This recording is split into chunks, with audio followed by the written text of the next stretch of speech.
You're watching the Action Sports Jax 24/7 network. Now it's time for the Brent Austen Show.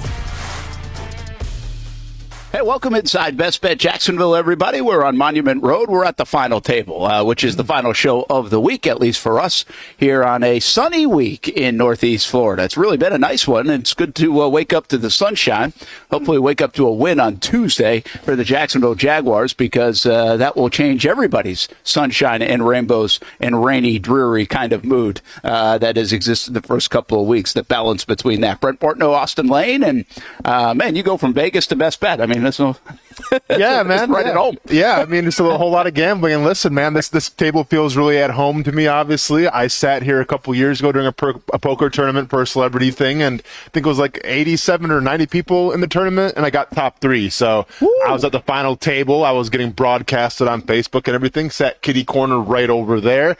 Unfortunately, couldn't bring it home. And then, obviously, when I won my third place money, I ended up donating it because, well, the cameras were on me. I didn't want to be the guy that's like, hey, I'm here for charity, but let me go and take this home and buy some more video games. They have a Lips game coming up here today and also this weekend. It's a women's tournament, and we might visit with a couple of the women that helped start this event. First time back since 2019, so they're bringing it back. So that's why we're up here in Jacksonville today. It's a big weekend, and we'll talk more about it. It's kind of cool, actually. This opens at 10 o'clock, and so down in St. Augustine when we're there and also here, there's a small group of people, I would say probably regulars, that come here in the morning, and they're here at like 9:30. And they'll actually let a couple of those guys in a little bit early, get situated. But at 10 o'clock, right when we were coming on the air, there's this just like over the loudspeaker announcement where is okay, dealers can start dealing. Yeah, it's like game on.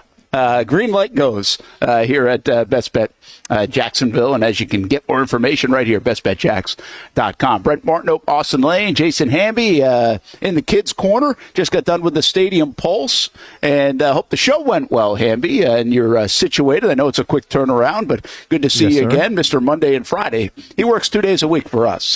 He is working during the week, by the way. Eventually, we'll get him full-time back over here, but Nick in the daytime also helping out with that show on Stadium Pulse. He had some good conversation going, and one I thought was interesting to jump into, and probably won't talk a ton of college football today outside of our picks, but you brought up Dan Mullen. Did you see Dan Mullen's comments about Florida, where he said on the way going out that you should hire Lane Kiffin, is what Mullen told Strickland. Sure. And first of all, I think it's easy to say in hindsight, but secondly, it wouldn't surprise me because Strickland and Mullen pretty close, right? They were together at Mississippi State, and I don't know how common this is as you're firing a guy to be like, hey, who's next? But they probably have a very good relationship overall, and probably was a tough thing to do is fire him, but maybe he did ask going out, who do you think's the best to hand this program off to? And he said Lane Kiffin. Yeah. Again, easy to do in hindsight. The one thing I thought was interesting, and Hamby, you can jump in here too after Austin, but he said in that comment that, well, I mean, you had a top 5 draft pick quarterback in Anthony Richardson. And I'm like, Dan, come on. Like, we didn't know that. Like, yeah, I mean, you can take credit for that if you want to, for getting him here to Gainesville. But he certainly didn't play like a top 5 draft pick here in Jacksonville. Now, maybe Lane Kiffin could have got him playing like that. But he did not play like that. We don't even know if he's even worthy of being a top 5 draft pick yet in the NFL. No, it's still really too early to tell. But obviously, the athleticism, the intangibles are there to be excited about. But, yeah, I mean, if you ask a Colts fan right now, like, are you confident? Do you feel like you have the next Andrew Luck or Peyton Manning? They're not going to say absolutely. You still have to see a lot more.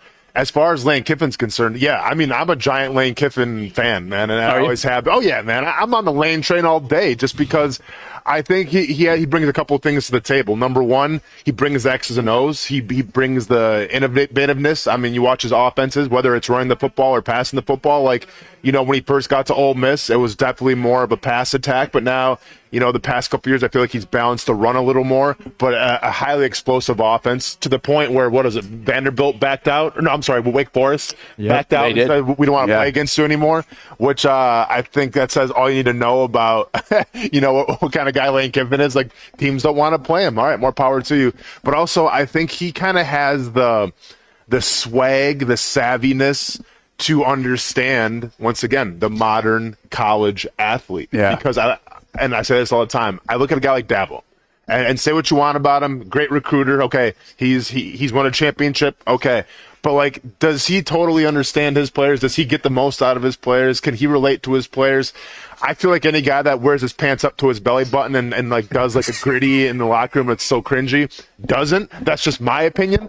But I think Lane Kiffin, to the point, is, like, he understands what a locker room is. And I get it. He's had a track record a little bit, and he's had some rough go-arounds, but I think his time with Nick Saban has really kind of molded him now into a locker room, setter, a tone setter, and obviously he's getting the most out of his players. Well, yeah, because Hamby Lane, you can make the case that if he wasn't coaching football, he'd probably be in a fraternity still at Ole Miss. Oh, yeah, just alongside Florida's current defensive coordinator. He'd be right alongside him. You were, so where did you fall on the Mullen stuff? I mean, I know, and I know you were going back and forth on the Kiffin stuff. I thought you had a good point about Kiffin's going to have to reload at Ole Miss because they're going to lose a lot of players. So reloading anywhere, maybe Florida's the better place to be. But here nor there, the Mullen stuff. I mean, should they have listened to him and did they make him? Well, I think it's pretty clear they made a mistake by not listening to him, but I'm also not sure you listen to the guy that you're just firing. Yeah. I mean, what's the percentage of advice that you give that you take that in with, even though you asked the question? For sure. Yeah, I don't even know if Strickland is even giving Mullen the time of day, because it always did seem like Strickland, by hiring Napier, thought that he knew something that everybody else didn't. Because the fact of the matter is, SEC Florida fans didn't know who Napier was before they hired him. Yeah. I mean, most of them, to be completely honest. So Strickland was trying to do a home run hire somewhere where he could really have that stamp of approval that he knew something nobody else didn't. So I don't think he would care to listen about Lane. But, I mean, to be fair, though, I think if you look at Florida and what they've done, and I'm reminded of, like, the Willie Taggart and then the Dan Mullen situation where they, both kind of got hired at the same time. And to me, Willie Taggart was more of, like, the sexy, innovative type of guy that you bring to your program for Florida State. And Mullen, you kind of knew what you were getting, so it was a little more vanilla to me. Now, obviously, Mullen had a lot more success and everything, and Taggart, kind of just fell by the wayside. But then I always felt like, all right, well, you had the vanilla guy and it worked out for a bit, but then it didn't work out anymore. So then you go after maybe more exciting hire, a guy that's maybe off the radar a little bit, that comes from a smaller school but built that school up, and you're trying to make that splash hire. I think the next move for Florida now is going to a more seasoned guy. Like you can't afford to have back-to-back like splash innovative hires. You need more of like the Dan Mullen now. You need more of like a fail-safe hire. I guarantee. Hey, okay, so that's college football. Quick little thing. We're going to obviously talk a bunch of NFL, Jets, Patriots last night, Jags, Bills coming up, and what's the latest. We'll hear from the locker room because everything shifted a day, so it still feels like the Jags game's a while away. We'll have Monday to break it down, too. And we got our picks, and we've got our game plan. We've got a bunch of stuff here today. But I don't want to get lost in the shuffle, the Shohei Ohtani stuff, because I've asked myself this a couple of different times. I'm like, all right, Brent, that's hyperbole. That's too dramatic to say it in that sense. And then I'm like, screw it. I'm going to say it anyway and ask the question because I don't know if it is or isn't. Hamby's a big baseball fan. You're Brewers fan, big baseball fan. It is what Shohei Ohtani just did at 50 homers, 50 stolen bases, the single greatest single season accomplishment we've seen in the history of the sport. Hamby, you want to take it first? Yeah, I mean, I'm saying yes. I get it. There's times when we see stuff that we've never seen before Major League Baseball.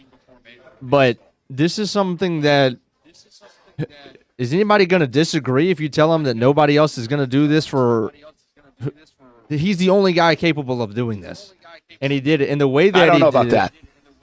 You don't think so? I don't know about that. Who else is capable? Not today's day and age. I don't listen. It can be the single greatest, but I don't think it's going to be the only guy for like the next 50 years that does it. I mean, I think 50. Bobby Witt Jr. might do it in the next 2 years.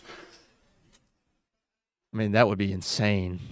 I guess. I mean, he's got 30-30 first 2 years of his in 2 straight years. Yeah. I know it's a big jump. But still, I mean, the stolen bases are more. They're easier than they've ever been with the base size and the rules and everything else. Yeah. So the stolen base part is. I mean, heck, do we get to a point where Ellie De La Cruz does it? He's got the stolen bases. I know, but 50 home runs is still like super impressive. Like that's I mean, obviously that's the harder feat to me than 50 stolen bases. It is. You're right. And like, I'm not sure how many guys right now in Major League Baseball have 50 home runs, but I think it's one of the greatest feats that I've ever seen. And I think he's one of the greatest players. I mean, might be the greatest player that I've ever, witnessed. Like, and this is me growing up with like a bunch of influential guys like Griffey and everything, but like just watching Ohtani, like, and once again, like even like the way that he steals bases, like dude shouldn't be that fast. No, he shouldn't. He's so big and strong, right? Yeah, and it looks like he looks like he's just striding, so he doesn't look quick, but he is quick because he has 50 stolen bases. It's just it's wild, man. And I put this in the group chat. Like, to me, he's by far he's the greatest thing going. Like, sorry, Trout. Oh, yeah. You had a great run and everything, but this is Ohtani now. He's like, guys, he's a blend of Trout, because Trout runs like a freight train, by the way, too, and he does. This is a big dude. Ohtani's a big guy. Like, Judge too is a big guy. And Judge a big guy. And Judge actually can move, but he's not going to steal 50. But he's a blend of, like, to me, the swing of like the Griffeys and even Bryce Harpers of the world, and then that speed of Trout, and he's not electric like Ellie De La Cruz or anybody. No. But he's just got. I mean, it's unbelievable, really. Casey a couple years back, he loved Ohtani, and a couple years back on the show, he's like, he's the greatest of all time. Like, already, he's like better than Babe Ruth. And I was like, dude, settle down. It's Babe Ruth. Like, I mean. Yeah, I mean, but we're going to have recency bias, and you need to show me more than a year. Yeah. You know what? Yeah. I hate to say it years later. I mean, Casey might be right. The Houston Texans and Shohei Ohtani. Yeah. Called him out. I mean, he might be. There's nobody. Can you imagine if this year he was pitching? I mean, he's got a major injury, by the way. He's coming off and doing all this, which I think gets swept under the rug because Tommy John is a pitching injury, but it's still an injury that you are rehabbing from and coming back from. And with all this going on, he's still hit 50 and 50, and then he signed a $700 million deal. He's got all the expectations of an international fan base, and Japan, of all places, too, that have these crazy expectations. Also had a little bit of controversy this year. Well, I hope he bet on himself. Like, but you're right. He had to deal with that too. Deal with that. So crazy how much of an afterthought that's become. Well, it is, and Major League Baseball, I think, wanted that to become an afterthought. Yeah. But I mean, seriously, you use code word Ohtani on DraftKings. I saw it on that MLB commercial last night. I was watching the Brewers game. So I just think, hey, listen, once in a while, we got to sit back and we got to be like, wow. I know, let's just say you're going to ask this question, and I like this question about who else is like the greatest right now in some of these other sports. Well, right now we just got off watching an historic season in golf that we started comparing to Tiger Woods. Like, Scotty Scheffler was really good this year. Like, and you're like, but he's not Tiger, right? Yeah, it's cool. And Ohtani, I'm like, well, yeah, but it's still not Babe Ruth. I mean, Babe Ruth's got 100 years of Babe Ruth, right? Feels like he hit 50 home runs yesterday. Yeah. And there's so much legend to him. But Ohtani, man, I mean, this is everything that they thought some thought it could be. It's everything that the Dodgers thought it would be, Major League Baseball thought it would be, and it might be even better. I really think, I'm trying to think, like, if you hit 63 or 70 home runs in a year, is it better than 50-50? I don't know. Yeah. In today's day and age, it's very hard to tell, Hamby, because everybody's hitting home runs, and the ball's been so juiced. The ballparks are so small. But, I mean, 50-50, the fact that he can combine speed and power. Yeah, that's what it is. And, by the way, 100-mile-an-hour fastball if he was healthy. Do you think, though, like, obviously not pitching has helped him out a lot immensely in terms of batting? It might be locking him in. That's a good point. You think so? That's a really good point. Yeah. Hamby, that's a tough thing to do, man. I think one of the toughest things to do in baseball really is DH, to not play all the other stuff and then just go up there 4 times. Try to still be focused. Yeah. But this is a different part of that. Like, you're right. You don't have to worry about getting shelled, right, or coming out of the game. Or if you're going to pitch and hit in the same game, Hamby, you're going to be more locked in on pitching. 100%. I mean, you almost have to be. Yeah, I mean, hitting almost becomes an afterthought. You're game planning so hard for other hitters that you're just trying to get. I would assume you're spending 95% of your energy and your focus on being on the bump, and you're certainly not. You're certainly not studying the pitcher's tendencies when he comes set to give you an advantage to steal bases. That's really the afterthought. Do we have any nicknames for Ohtani? Like, because Babe Ruth's got like 25 of them. Yeah, seriously, because like I mean, I feel like 20, 30, maybe 50 years down the line when Disney, because, they ran out of ideas, so they have to like reboot everything. They reboot The Sandlot. I mean, instead of Babe Ruth, it's going to be like an Ohtani signed ball. That's actually pretty interesting, right? I mean, like, can he change that cultural feel? Is it Showtime? I was going to say, like, they named the show after him. Yeah, exactly. But right? I feel like Ruth's got him beat there. I mean, you got the Colossus of Clout.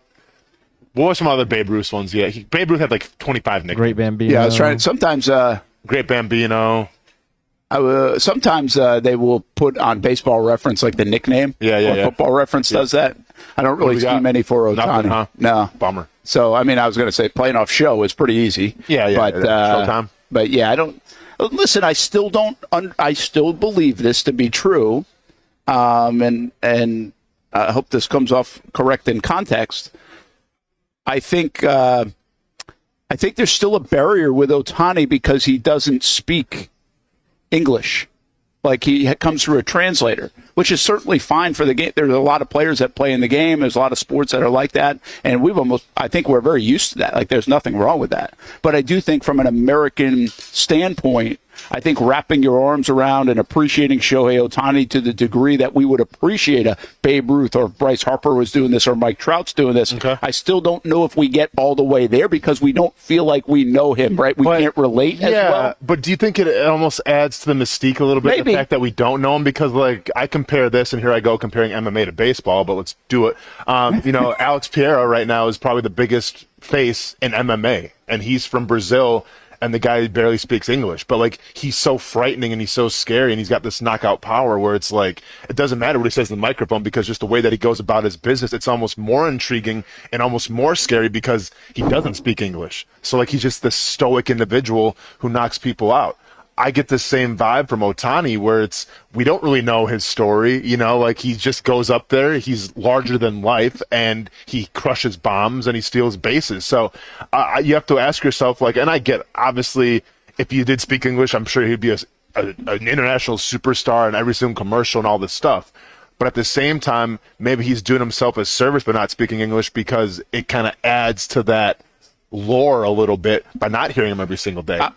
All we know him by is what he can do on the field. Yeah, I like what you're saying there. You use a great word there, mysterious. Mm-hmm. There is a little bit of that, right? Hamby, we just don't feel like we know him. I mean, this is different than, like, I'll stay in your sport, and McGregor, right? Like, he transcends in part because we almost like his accent and the way he talks, and his brashness and everything else. And then, like, take this to other stars like Rory McIlroy, who feels so American, or Roger Federer, who feels so American, because again, this isn't anybody's thing. I just think this is a subconscious deal. I think I've said this before in arguments with, like, the sport of hockey. Sure. And even tennis to that degree. I think we have a hard time pronouncing names and getting on the same page. Doesn't mean we don't appreciate them as athletes or anything else. But I do think it's harder to relate sometimes as a fan. The diehard baseball fan appreciates the heck out of Ohtani, but I'm talking the transcendent part of this. Of like, course. how do you get my mom to appreciate Ohtani? Well, you'd see him on TV all the time and hear him talk, and my mom likes athletes because, he seems like a nice guy. Right? You know what I mean? Yeah. So, and since you brought up golf and I have to bring up wrestling, and basically what you're saying is, like, like, you have your Ric Flairs, like Conor McGregor, who is very outgoing, very boisterous, great on the microphone, and then you have your Ohtanis that are like the Undertaker, where legends in their own right, but once again, a little mysterious. It's like a little scary, if you will. Doesn't talk a lot, but you respect it just because from what you see on the screen. Well, we had to catch up to the Dream 18 somewhere. The Undertaker. We had to catch up with the Dream 18 somewhere, Hamby. I mean, we got a little golf. Had to go back to the wrestling scrap house for an hour. Wasn't enough this week. Got to, man. Action Sports Jax 24/7 network. All right, hey, well, since we're bouncing around, fellas, that's the Patriots team last night I expected to see. Yeah. The Jets did their thing. Did you see some of the stats, by the way? First time in the modern era, the Super Bowl era, that a team had 40 minutes with the ball, 7+ sacks, no turnovers, like whatever else they had. I forget what it was, but they just dominated the game. Yeah, no, they dominated the game. And if I see one more text message from my group of friends saying that I look exactly like Tyler Conklin, going to lose my mind. Oh, you got that a lot. Oh, I got that last night a lot. I'll have to go look. Check out with his helmet on with the beard. I mean, Hamby, do your thing. Yeah. Yep. We got to see a picture. I didn't notice that. Yeah, so I was getting that a lot last night. But no, this is the more the Jets that you expected to see, right, Brent? And listen, with props to Aaron Rodgers, because this was my big caveat going into this season, was I didn't know if Aaron Rodgers still had it. Yeah. You know, you're coming off of a very serious injury.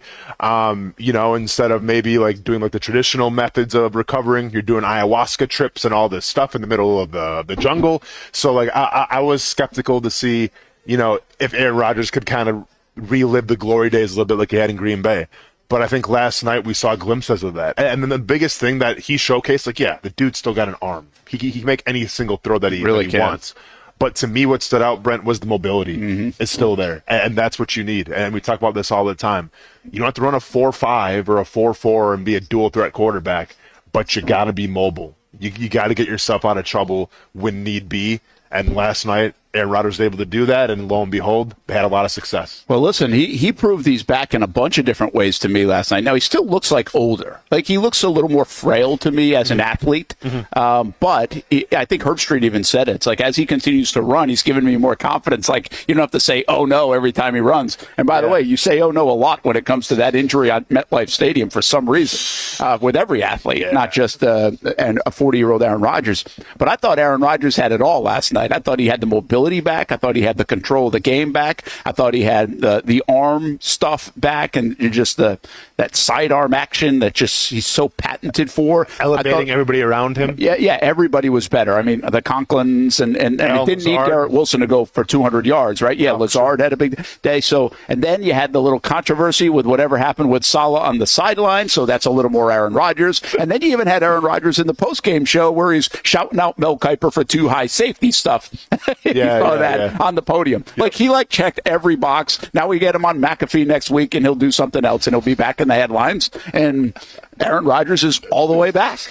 All the way back. So, listen, if he plays like that, and they play like that on offense, because they do have the capability, if that offensive line can hold, they've got good running backs, they obviously have good talent around him. If he plays like that in Nathaniel Hackett's offense, and they're in a rhythm now, that's a dangerous, dangerous team. I mean, I think I've been saying it, and I know not everybody's agreed with me. I think top to bottom, if they do that, they're the best team, in my opinion, in the AFC. Well, now relax, Brent, because, there still is an election coming up, so let's see how this pans out for Aaron Rodgers. He could still be in the White House by December or January or something. This whole thing can go a completely different direction we're not even talking about yet. Oh, yeah. Wow, there is some of that. Wow, I see why you got that. Who's the other guy? Michael... the one you get all the time, Waterworld. Jason Momoa. Yep. I was like Michael, Gilchrist. Jason Momoa. Yeah. So I mean, I guess a little bit. The tat. Oh, that's a lot of it. And the beard. Whatever. You got the hair. You got the whatever. I didn't. Did you ever let the hair go like that? Playing? What do you mean? Just like long and? Did you always have it tied up? Oh, no, come on, Brent. The hair was always gone. Yeah. It was just going like that? Like if you had come out of the tunnel, we'll get a shot of you coming out of the tunnel like that? So, and that's the beauty about playing defense. Your hair never really gets pulled that much. But I wore a couple rubber bands because, super fancy. So I'd wear rubber bands behind it. But yeah, it was like a giant ponytail. The one thing I hated, though, I couldn't wear it he's wearing it there in the bottom picture where it's just flowing. Oh, that's what I meant. Oh, no, I'm sorry. I had it tied back. It was like Derrick Henry. Yeah. Tied back. That's what I meant. I don't remember you can't have it flowing like that. But if you did have it flowing like that. Nah, but it's too much of a distraction. Then you got hair on your neck and stuff. I don't like the feeling.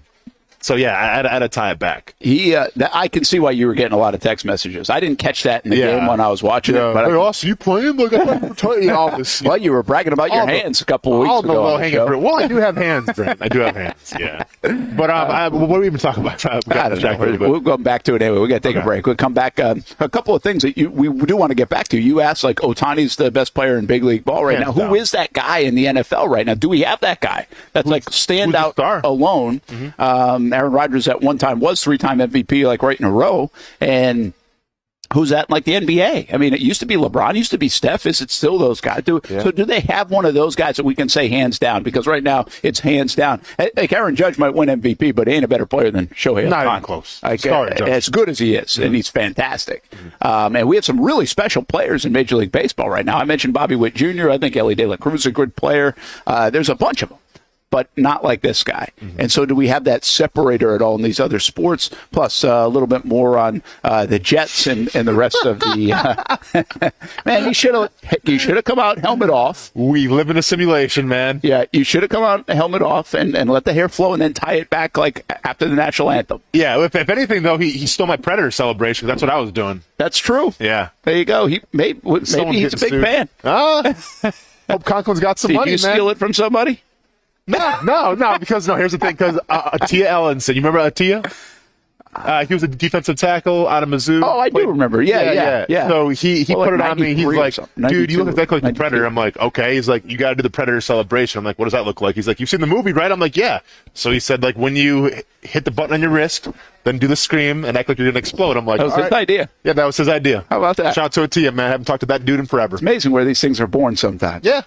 Hey, we're at Best Bet Jacksonville, bestbetjacks.com for more information on the busy weekend coming up here. Big women's event. People playing already here on a Friday, and we'll get you rolling for the rest of the weekend. We've got a lot to get to today, so hang with us. Brent Austen Show on the Action Sports Shacks 24/7 network. We love Fridays. We started at 6 in the morning with content on the Action Sports Shacks 24/7 network. We'll go all the way until midnight with the Friday night zone blitz from 8 p.m. until midnight, and a lot in between. We'll be right back.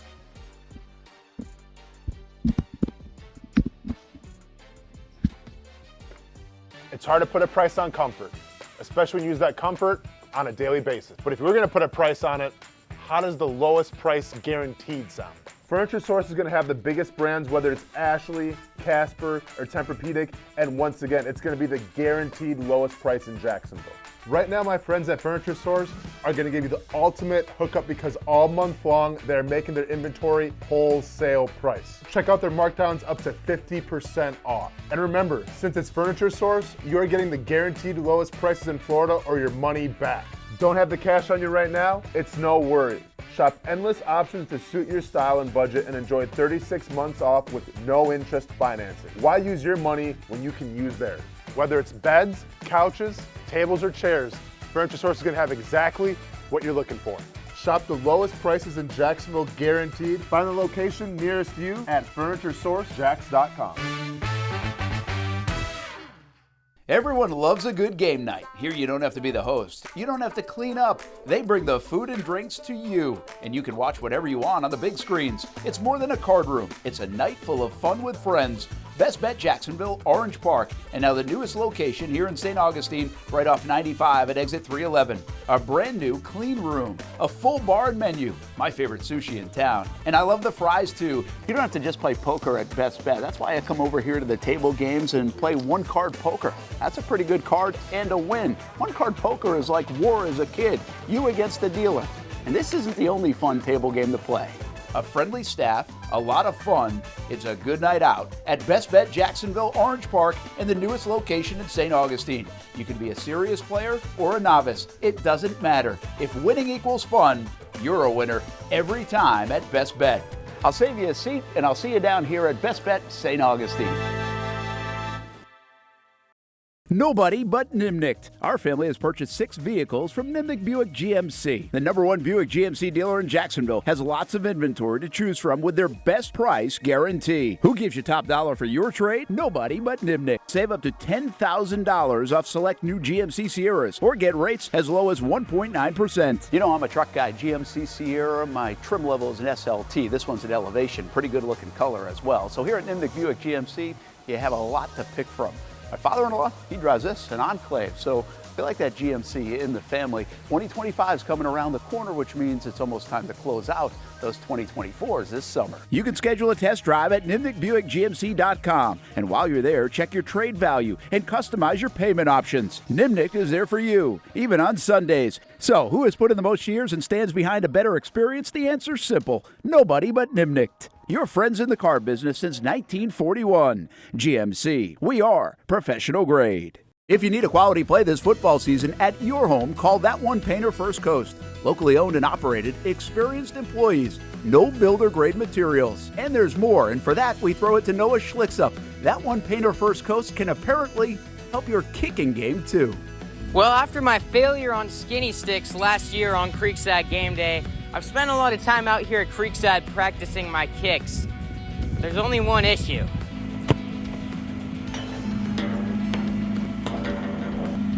even possible? The good news is I know exactly who can help.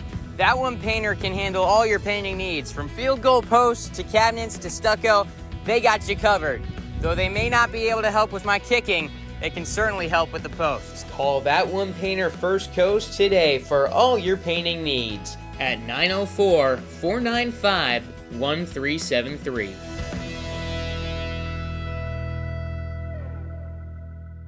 It's a new logo, new branding. With Bold City Heating and Air, it's an old school approach. One of the few locally owned and operated air conditioning businesses left in Jacksonville. It's hot, Florida in the summer. You can't do much to avoid it, but you can keep cool with Bold City Heating and Air. It's every customer counts kind of service, from when these trucks have pulled up to my home over the last couple of years and when they pull into your driveway as well. From communication to pricing to the actual service, everyone at Bold City Heating and Air cares about you. You know who is coming to your house. You know they will be well trained, and they will respect your home.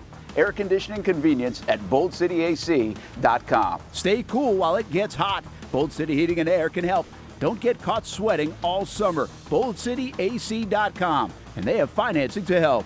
New systems starting at $110 a month and $50 off any repairs. Stay safe, stay comfortable with Bold City Heating and Air at boldcityac.com. Homegrown in your hometown. Welcome back to the Brent and Austen Show, streaming on the Action Sports Jax 24/7 network. Hey, there's the Friday Night Zone Blitz, 8 o'clock tonight. We'll be all over the place. Big game tonight that we like is, well, it's our game of the week. That's kind of why we like it, but I would have liked it anyway, is Nice and St. Augustine. And St. Aug, we knew was going to be a big one. They had that game with Bowles canceled, so that stunk for everybody who likes high school football because we thought that was going to be fantastic. Well, we get Nice and St. Augustine, and this one should be really entertaining. Nice, all of a sudden, is one of the top teams in the area. They've played excellent football, and they're fun to watch. Their offense, I told Ty's down there at school, I was like, hey, you want to go watch a good high school football game tonight? Go to Nice at St. Augustine. Might be a fun one. I mean, fireworks all over the place, I think. Probably a game in the 40s, back and forth is my guess. We'll see what happens. We'll have live pictures from that game. If you can't make it, Ty or anybody else, you can check us out on the Action Sports Jax 24/7 network. We'll have games rolling from 8 until they finish, and then right into the Friday Night Blitz and all the reaction and everything else, including bands. I was just talking to Miss Sherry here at Best Bet. Her son is in the Creekside Band, and so I said, hey, check it out tonight, 11 o'clock. We'll get Creekside's band last night while we're at their game, and we play 15 minutes of bands. We would have had Austen Lane on the saxophone. Let's go, man. Barry saxophone. If you need one, give me a call. Let's go. Saxophone bands, are they in bands, like in high school bands often, or was that different? Oh, no. I mean, so saxophones, they're part of the woodwinds, man. You got hard to play, though. But I will say this, though. It's very rare to see a baritone saxophone in a marching band. And I was one of the only ones to do it. So did you guys have, like, were you guys good? Was it a very good band? I mean, by band standards. I mean, by band standards. Everybody claims to be good. Yeah, I mean, maybe in marching band my freshman year, we went to Myrtle Beach and we might have won some accolades, you know what I'm saying? I may have been called out, though, a little bit because my uniform didn't necessarily fit me that well, and that was kind of like in the observation. Yeah, the short pants? Well, dude, I mean... with these long arms, like, what'd you expect? And then plus, I had a giant afro in high school, so like because we had to wear the hats too, like the. Oh yeah. So, Mom, can we get a picture of this, please? Oh, can you send one somewhere? I mean, I'm right now in my visual. I've got Austin with the hat on, with the hair coming out. I've got the sleeves that are like up to here, and the pants that are up to like his shins. Brent, you definitely aren't wrong. And I was kind of because you're supposed to wear the hat down. Well, me being me, I had to stand out. I had to be unique. So I literally just kind of rest my hat on top of my giant afro. So I don't think the judges appreciated that either. But we still got very high marks. So, that was actually in the summary of our performance. That's awesome. How tall were you in high school? Oh, I mean, I was 6'4". So you're about 6'5". So you grew a couple more inches maybe in college? Yeah, maybe 1 or 2, honestly. Okay. Mm-hmm. So you're 6'4", afro, band hat. Too, and very skinny. I was at this time my freshman year, I would have been 100 and I want to say I was 165, 170 pounds. Wow. My freshman year. So yeah, I was I was a rail, man. That's wild. Yeah. I love it. I got to get a picture of that. Yeah. Somebody help us out with a picture of that, please. Somewhere in Iowa, Scandinavia, Wisconsin. I think my mom's got to work today, or else she'd probably be sending it in right now, but I think she's at work. Brent Martineau Austen Lane back here at Best Bet, bestbetjacks.com for all the information. And by the way, we're usually down at Best Bet St. Augustine, and down there, you can watch Monday Night Football down there this week with the Jags, and when they score a touchdown, $300 giveaways during the other day. Anybody else, $100 giveaways on touchdowns. So I think it's really some cool football promotions going on down there at Best Bet St. Augustine as well, with all the TVs and Ace's Bar and Grill, and a good time to go hang out and watch a game. And take your mind off Jags football. Things don't go well on Monday night, too. Yes, so you can do a bunch of different things. It will keep you stimulated down there at Best Bet St. Augustine on Monday. Might be a good option. Brent Martineau, Austen Lane here, and Jason Hamby back in the Kids Corner. Hey, I like to give you this now because I get to go to the locker room, and I like to give you the vibe. Yeah, right? please. Especially in these first couple of weeks with the losses. And I don't know where this falls. What's that? Walking Dead. Zombies in there. Yeah, it's not. No, but you can tell, right? I mean, I've been enough of these, and you can tell. And I would say you can appreciate that it's not that way. But I do think there's it's not like a super happy locker room either, right? It's not. We don't feel great about ourselves. People aren't playing ping pong right now. It's a little more about your business. Listen, they're not sitting in the corner and pouting. Sure. Which I know fans want them to be. I actually said this to Marcellus. I was like, hey, if I said to the fans that these guys are doing this right now in the locker room, they'd freak out. You mean they aren't sleeping overnight there watching film? They're with their families? But I mean, they would. Like, if I know. And but I can tell you this: the games and the things and the whatever have not been taken away. All right, the things that are in the locker room. Not that the golf simulator's in the locker room, but I don't think they've closed the door on the golf simulator at Miller Electric Center. Gotcha. And I know fans get on that, but I think it's important to kind of see and gauge where this team is at mentally. And like I asked Mitch Morse and even Sheriff, but really Mitch Morse, like, this is what this guy was brought here to do. Not just beef up and play better on the offensive line, but also to stare 0-2 in the face and say, we're not going to freak out. Yeah. We're not going to panic. We're going to move on. That's harder to do than you think. I mean, and one guy can't change that. That's a locker room that needs to change that. But I also thought this was interesting, and you'll hear some of the sound in just a bit, and Hamby might be able to get us ready. I thought Christian Kirk was really good, so we might get to that here in just a bit. But whichever one you want. A lot of people heard, obviously, what Trevor Lawrence said on Sunday. And sometimes you don't know if what Trevor's saying is kind of just us interpreting it. And the outside world and all of us with shows, and we're talking about it, we're like making it a big deal. Well, I found it pretty interesting when asked in the locker room, multiple players were asked about it, and they liked it. They liked the idea of it. But they didn't even hesitate to be like, yeah, I didn't see it, or what are you talking about? Yeah. They knew exactly what we were talking about. Because I've asked you this before. Do you sit there and watch Doug and Trevor or whatever else in their post game when you were a player? Did you watch the coach and the quarterback? And I think you said not really, but eventually the stuff will make its way back, or you'll see it, and especially in today's world, right? Even a decade later from when you played, it's hard not to find it. Yeah. But the bottom line is they were well aware. Like that message where you can talk through the media, Trevor Lawrence might have done it on Sunday evening, and I think the guys got the message, and it seems like they appreciated the message. Now, I talked about this a little bit last night on Jaguars All Access, too. You've got to go play well, too, when you deliver a message like that. No, for sure. So, first of all, let me start by saying this. I'm glad that, they haven't been anything too drastic. The golf simulator's still there and everything. And any NFL team around the league right now, you better pray that the Kansas City Chiefs don't win another Super Bowl, because if that's the case, I guarantee owners are going to go, well, look at their amenities. They're last in the NFL and everything in terms of amenities. We're taking amenities away, because obviously there's a correlation to winning and not having anything in your locker room or in your facilities. So if you want to have the bare minimum NFL teams, let the Kansas City Chiefs win again. Now, getting to this slide that the Jaguars find themselves on right now. And once again, it's only 2 games, but from what we've seen so far, it hasn't been good, right? And you can sit here and say you can go 0-4 just like that. I don't want to see that, obviously, Brent, and I don't think that's going to happen. It doesn't seem feasible with the talent on this roster, with what we think we have at the quarterback position and coaching and everything. But until we see something different, I get it. It could very well be 0-4. But I'll say this much.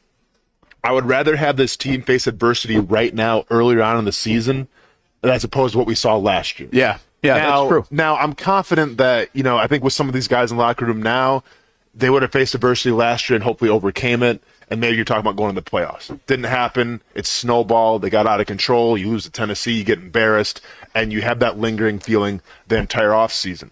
But something happens when you go on a little bit of a losing streak, right? When you don't reach expectations, especially earlier on in the season, where it's almost like, okay, people are, Brent and Austen are saying this about us, right? The national media is saying this about us. Maybe Trevor doesn't have it, all this stuff. And it almost unites a team. And it almost brings a team together. And listen, and I've been here many times now.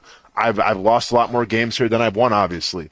But even through those big losses, when our defense was still playing well, but as a team overall, we weren't doing that well.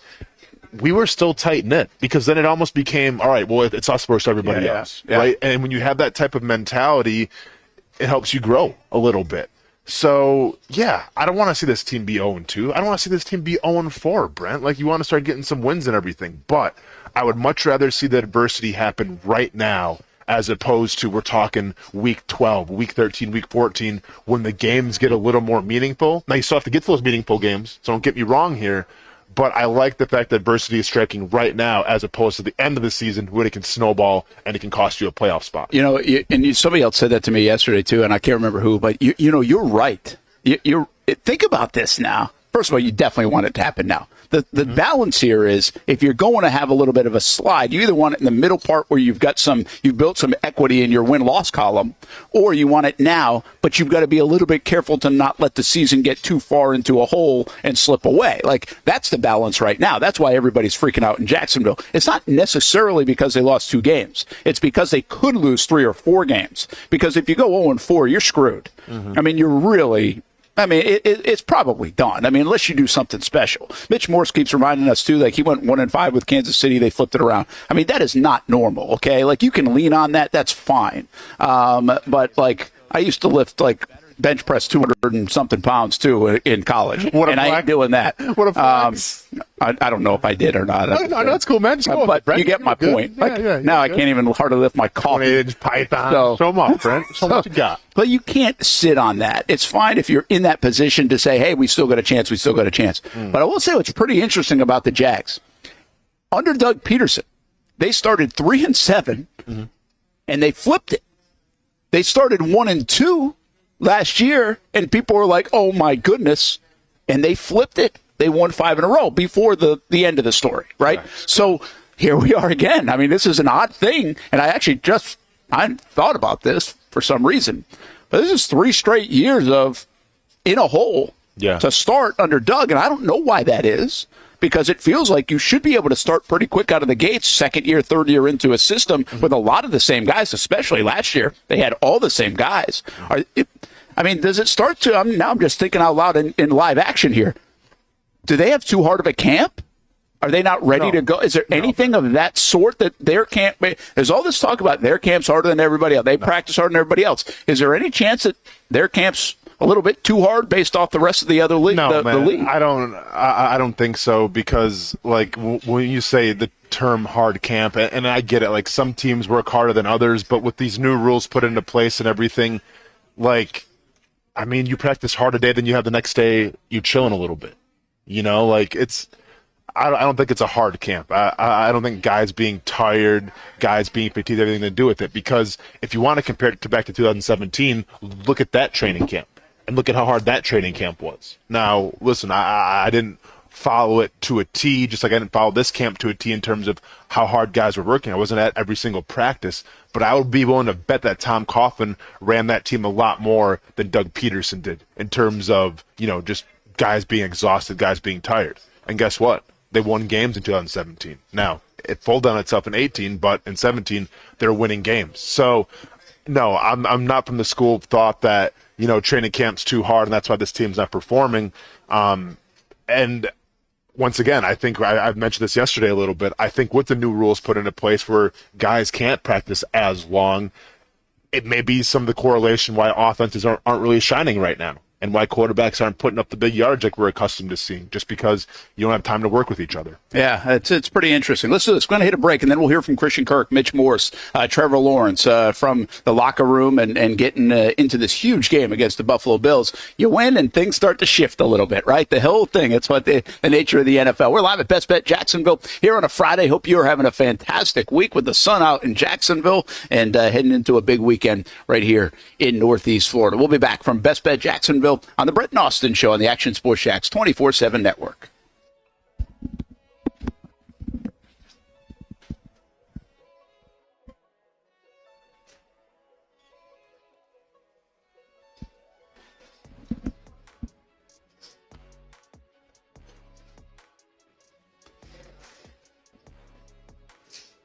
If you don't see a pit, it ain't legit. When you hear that, you think Bono's Pit Barbecue, a staple in Northeast Florida now for 75 years. A place that feels like home with friendly service, a meeting place for friends, family, or business occasions.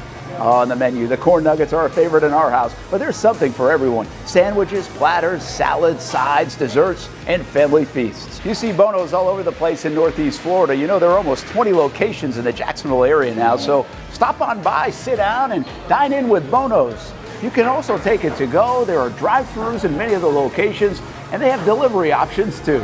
Just download the Bono's app to make things easy. I signed up for the loyalty program, and you can too, to get special offers. If Jacksonville is home, few things feel more Jacksonville than Bono's Pit Barbecue. Celebrate 75 years and many more to come. Bono's Pit Barbecue. If you don't see a pit, it ain't legit. For the game day hustle and every day in between. Juggling my show, Jag Social, to going under the Friday night lights and a social life, it's a daily tournament. But this ride, MVP status.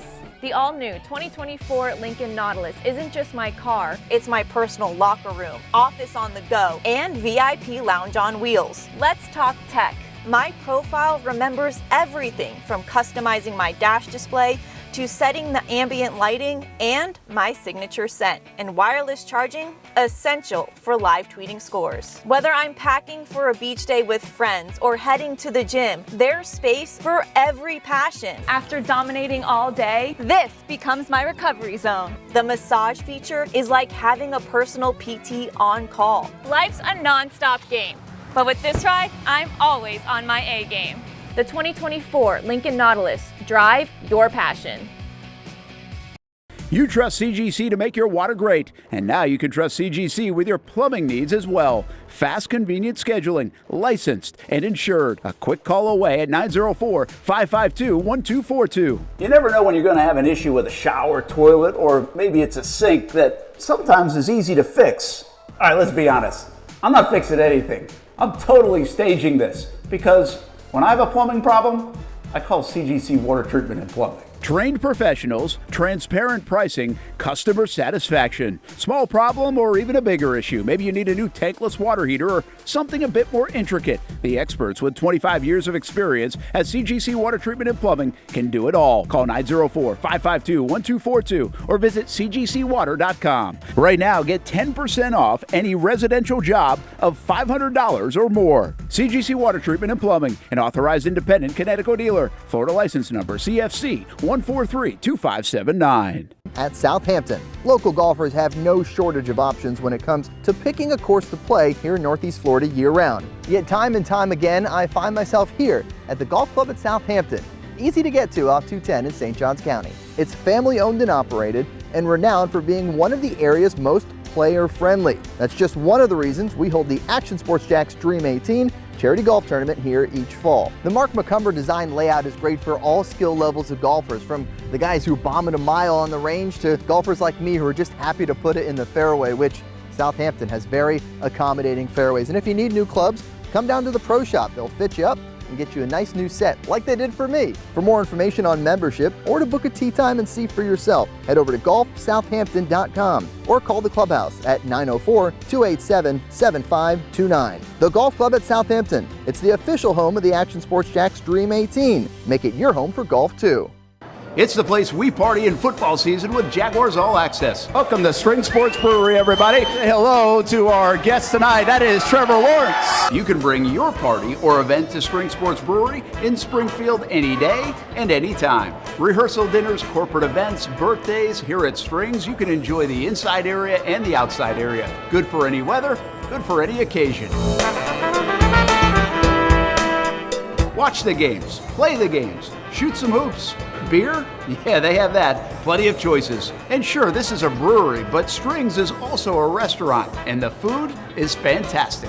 A full menu made from scratch meals. And if you need String Sports Brewery to help with a party at your place, they cater too.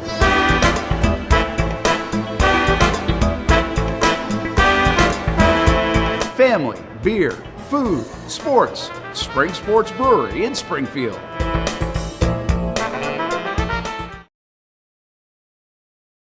Welcome back to the Brent and Austen Show, streaming on the Action Sports Jacks 24/7 network.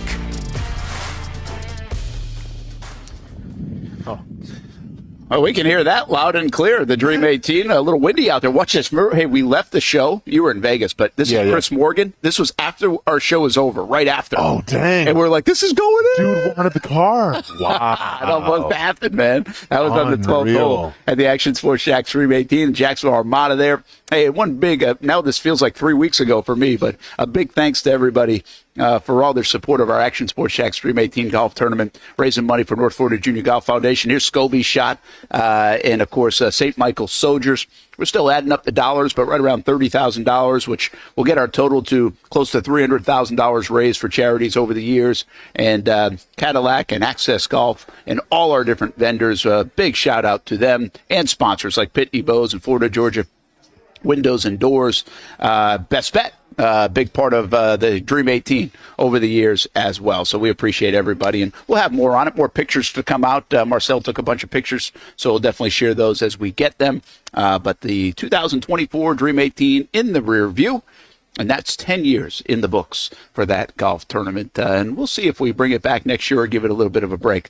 But once again, a big thank you to everybody. Brent Martineau, Austen Lane, Jason Hamby on a Friday. Man, Fridays are fun on the Action Sports Jacks 24/7 network. We got so much content starting at 6 in the morning. Stadium Pulse, Hamby just had with Nick in the daytime, talking all college football. And then our show, we'll have the locker room. So all this discussion that we're talking about here, we actually will give you a half hour of Jags locker room at 1 o'clock today on the Action Sports Jacks 24/7 network. It's the only place you can find it. You can't go on social media to find that, but it's all together. And then we'll have Jags Report live from the other night. If you missed any of that and you want to go back and live through, a therapy session, as it was, we replay that show after the game with Sean McIntyre from Creekside at 2, and then Young and Norvell show leads us into our Friday Night Blitz, and we have Jags Social tonight with Olivia Tasley. So much content here on the network and CBS 47, Fox 30 social media channels. All right, we're talking about the locker room a little bit.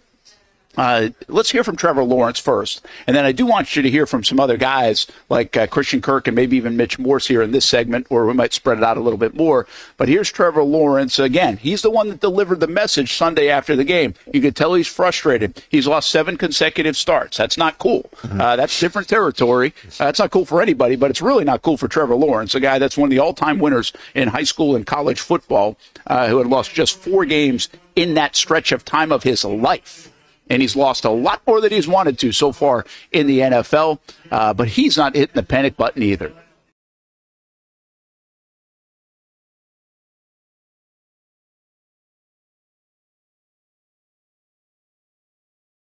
They're all important. I think that's what's frustrating is the first 2 were important. And, offensively we didn't play up to our standard and didn't play the way that I know we can play. So I think that's where the frustration was from, more so not looking ahead to the next week. Each game, each week has enough worries of its own. You focus on the one right in front of you. So I think more just obviously disappointed in the result on Sunday. You come in here, though, we've had a couple days to let it marinate, let it breathe, and move on, and we're ready to go attack Buffalo. And Yeah, it's an important game. This is a good team. This is a team, you look at the last handful of years, is always one of the better teams in the AFC and in the NFL. And, you know, that's a team we want to be moving forward. And we want to, when people think of the Jags, you want to think of a team that is one of the best teams in the NFL, that is a top contender in the AFC. So we understand the matchup and the team that we're playing and what it's going to take to beat a really good team in Buffalo. So, you know, we're looking forward to the opportunity, but we're not making it more than what it is. I mean, every game is important, and, you know, we have to just attack every week like we've said before.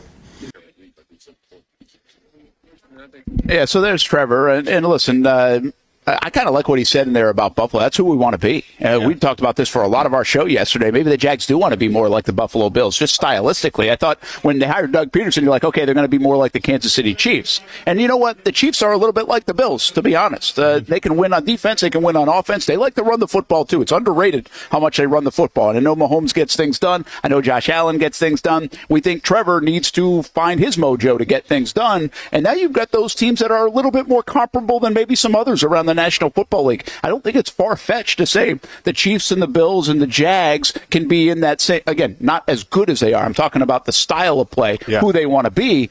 I think they're maybe more alike than different. No, you're not wrong. And listen, I think we saw last night too, Brent, like I think you look at those good teams, they all have one thing in common. It's great offensive line play. Right, because it didn't matter who was playing last night, whether it's Breece Hall, who's obviously a very well-regarded running back, or a new guy like Braylon Allen. The Jets kind of had their way a little bit with the Patriots. 40 minutes of time of possession. Of course, and that means everything. And I think that the Bills can say the same thing right now, and obviously the Kansas City Chiefs can say the same thing as well. So, you know, it's wild how we get so caught up sometimes in weapons and speed and explosiveness and all these gadgets and all this stuff. But at the end of the day, I think the great teams out there you look at, they have some pretty solid offensive lines. And unfortunately, for the first 2 weeks, the Jaguars' O-line has been playing up to their full capacity, I think. You know what's really wild is I think when the Jags have been playing at their best over these couple years with Doug, I think of two things jump out to me. And I don't have the metrics and numbers to support this, but I am going to do this soon, especially if it continues to be a problem. Third quarter, first year, they were excellent out of halftime or even when they got the ball. They like owned the third quarter. That has not been the case. Last year, if my memory serves correct, and so far this year, not really the case. Of course, third quarter is where they gave it up against the Miami Dolphins, like in that 2-minute spell. Now, what preceded that was almost a 97-yard drive. So, again, I mean, I get it. It's not just black and white here. But that one jumps out to me. And then these long, sustained drives. And now what you're going to tell me is, hey, Brent, settle down. I mean, they went 96 and 97 yards in that Miami game. And you're right, they did. But they're not doing it to the degree of like these 16, 17-yard plays that chew up 9 minutes a clock like the Cleveland Browns just did to them in the first quarter on Monday. If you go back to 2022 when they started to catch their groove, or even when they weren't, I think there was the Kansas City game when they lost to go to 3-7. Actually played a decent football game, had some opportunities. Remember, late in the half, they missed a kick after a turnover. Some of those things transpired. Go back to that game, and I'm pretty sure in the third quarter they had a drive that they like chewed up the whole third quarter. They checked both boxes I'm talking about right now. That sticks out in my mind. Now, what's different about this team so far is they're very good on the explosive play. Correct. The Jags have actually had like an 11% explosive play rate, which is rare. That is big. The problem is they haven't had enough plays. So I'm not here to tell you stop with the explosive plays. That's very good. We haven't seen that in Jacksonville in like forever. And that's why Doug's probably like just like this inside the building. Like, are you kidding me? If we have this explosive rate and we still can't like score more than 17, 13 points, but do they need to chew the clock a little bit more? Do they need to control the tempo of the game a little bit more? Dictate the action a little bit? If you go back to my criticism of Trevor and company the other day, it was the start of the game. They got the football. They basically got a give-me first down and then had to punt it away, and you give it to Cleveland, who then brings you 9 minutes off the clock and scores a touchdown. The Jags need to do that here against Buffalo. They need to set the tone. If they get the ball first, they need to go drive down the field, get points, even if it's not a touchdown, but they need to hold on to the football for 4, 5, 6 minutes. If they don't get the ball first, they need to obviously defend, get the ball back, and then do that. They need to dictate pace of play better these last couple of years, especially this year. You're not wrong. I mean, you know, we get so enthralled with the explosive plays, right? They're the highlights. They're the fantasy football players' dream and everything. But, and I get it. You want to see that, right? I mean, you saw it a lot last year with the Dolphins. But, like, in totality, You want an offense that's going to command the line of scrimmage, an offense that's going to command the clock, because, sometimes you play in bad weather. Sometimes, players get up and down. But, I feel like teams that can control the clock, it doesn't matter who's playing. It doesn't matter who's in there for them. They can find a way to win. And that's what the Jaguars need to do right now. I like the explosive plays. Like you said, something we haven't really seen before. And Brent, do I dare say, okay, so we have the Holy Trinity. We have the explosive plays, right? Unlocked. Now we just need screen passes, unlock that one, and we need quarterback sneaks. If the Jaguars can somehow unlock all three and bring the Holy Trinity to Jacksonville of offense, sky's the limit. Yeah, this is where I go back to, and I'll defend Doug a little bit. And this is why it's maybe relative to what we've seen in Jacksonville. But if you think about what we've seen from his offense these first couple of years, keep in mind when Doug took over that year in 2021, they averaged 15.9 points a game. All right. They jumped up to 23 something, almost a full touchdown, which is just incredible, to be honest with you, to average a full touchdown more than you did the previous year. And then they backtracked a little bit last year at 22.2, but I would suggest that the league did too. The league wasn't as offensive, and they were 13th in the league. It wasn't as much as you wanted. We thought it was going to be a top 10 offense at the very minimum, and it was 13. So it definitely wasn't where we wanted it to be. But then you check boxes like this where now, oh, wait a minute, they add to the explosive. What did they try to do this offseason? They tried to say, let's get the ball down the field a little bit more. We'll go get Brian Thomas and Gabe Davis. Well, they're delivering on that part so far. Yeah. They just can't run enough freaking plays in the game to make it worth its while. Yep. It's odd, right? It's like a little mental gymnastics to be like, wow, they're doing this, but they're not doing that. And at the end of the day, you can really simplify it. We watch these 60 minutes of Jags football, and there's 5 million things you can pick apart. But at the end of the day, from an offensive perspective, it's really two categories that they've got to be a hell of a lot better at. It's third downs to stay on the field, and it's red zone. And I would even, at this stage, don't even put 3rd and 1 and 4th and 1 in the category, but that might be part of the third down conversion conversation. Yeah, it has to. And it's funny because, when I was in Vegas, I watched that Eagles, was it Monday night?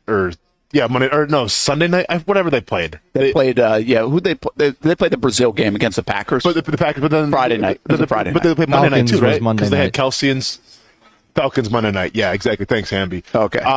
They've played on. They haven't even played on a Sunday yet. The Eagles. No, for sure. But I remember it because they had Jason Kelsey in the booth. And everything, that's right. And they're Tush breaking push, down the tush push.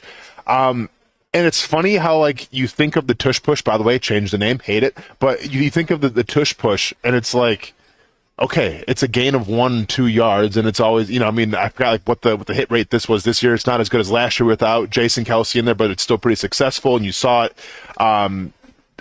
against the Falcons and everything, score a touchdown. 85%.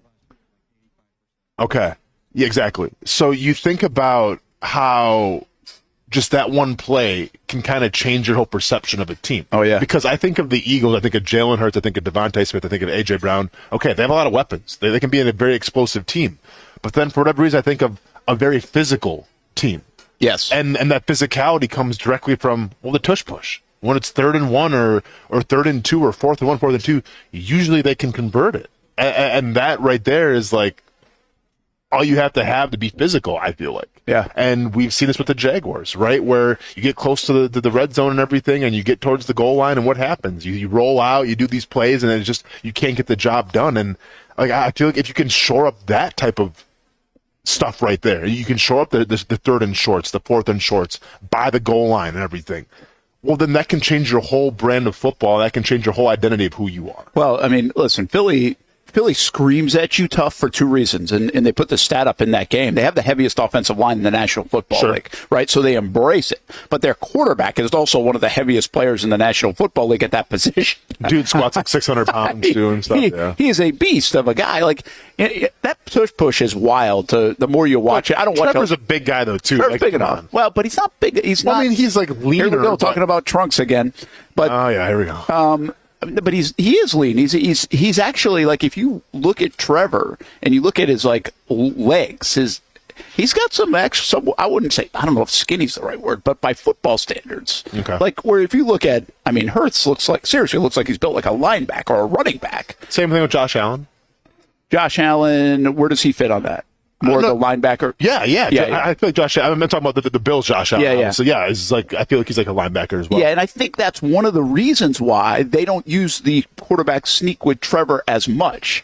Is because of the drive of the legs might not be there. I don't know that. I'm just curious. He's just built different. Like that's fine. Like he's a tremendous athlete. He can go run for 33 yards like he did the other day. And by the way, choose up. Jameis is bigger too, though, man. I mean, Jameis probably has 25 pounds on Trevor Lawrence. Yeah. Don't you think? Oh, at least. Yeah. Jameis is pretty big dude. Yeah. Now, I mean, Trevor's 227. So 25 pounds would be a lot on Jameis, I guess. Maybe he doesn't have that much. But he's built differently. He's not as tall as Trevor. Yeah. So I don't know. Here's the thing I saw about what I was interested with the tush push the other night. It's almost like he's crowd surfing. Because you think of the push part, but you watch him and he gets like this extra yard or two just by laying on top of his offensive linemen who are so low on the leverage. So that's two things, right? It's getting low on the leverage and obviously knowing the timing of it, right? That's kind of what Kelsey was alluding to. Yeah. Like you always have that advantage because you know what the call is going to be on. So you have a split second to get lower than your opponent because you know when the call is going to be. So like that's the first thing. But also you have to have the vision as a quarterback to say, okay, like this is opening up here. Let me follow behind my guard. There's a knack for it. Exactly. Yeah. And some people argue that some guys are better than others. Like Tom Brady was pretty good at it. Brady was fantastic at it. But he's like Brent. You look at Brady. He's not like I get like the guy trains nonstop, but like in terms of like physique, build, come on, he shouldn't be good at it. Like he's still you wouldn't think third he'd ones be good and fourth ones all the time. And why he's good at it, somehow people would say is his height. He's 6'5". Well, Trevor's got that. Yes. Here's the deal: didn't Urban Meyer, in a way, tell us that they don't think Trevor's great at it? Whatever. Now that could change from year 1 to year 4, but didn't he basically tell us they're not, because he said like we don't practice it type of thing? I don't think that's really true. I think it was more we don't think he's got that knack, that maybe he's not as decisive in that moment, and even if or comfortable doing it, because even if you've seen Trevor do it, he's more put the ball out over the top, which is dangerous. But yeah. I mean, I guess, but what does the knack mean? Like, do you just not want to lower your shoulder and drive your legs, or is it more like you don't have finding the vision? Finding the hole in the time? I mean, well, you just said that's what Kelsey was talking about. Yeah, but there's really, there's 2 or 3, like, there's not a lot of options, Brent. You either go right or you go left. Listen, I think it's silly, too.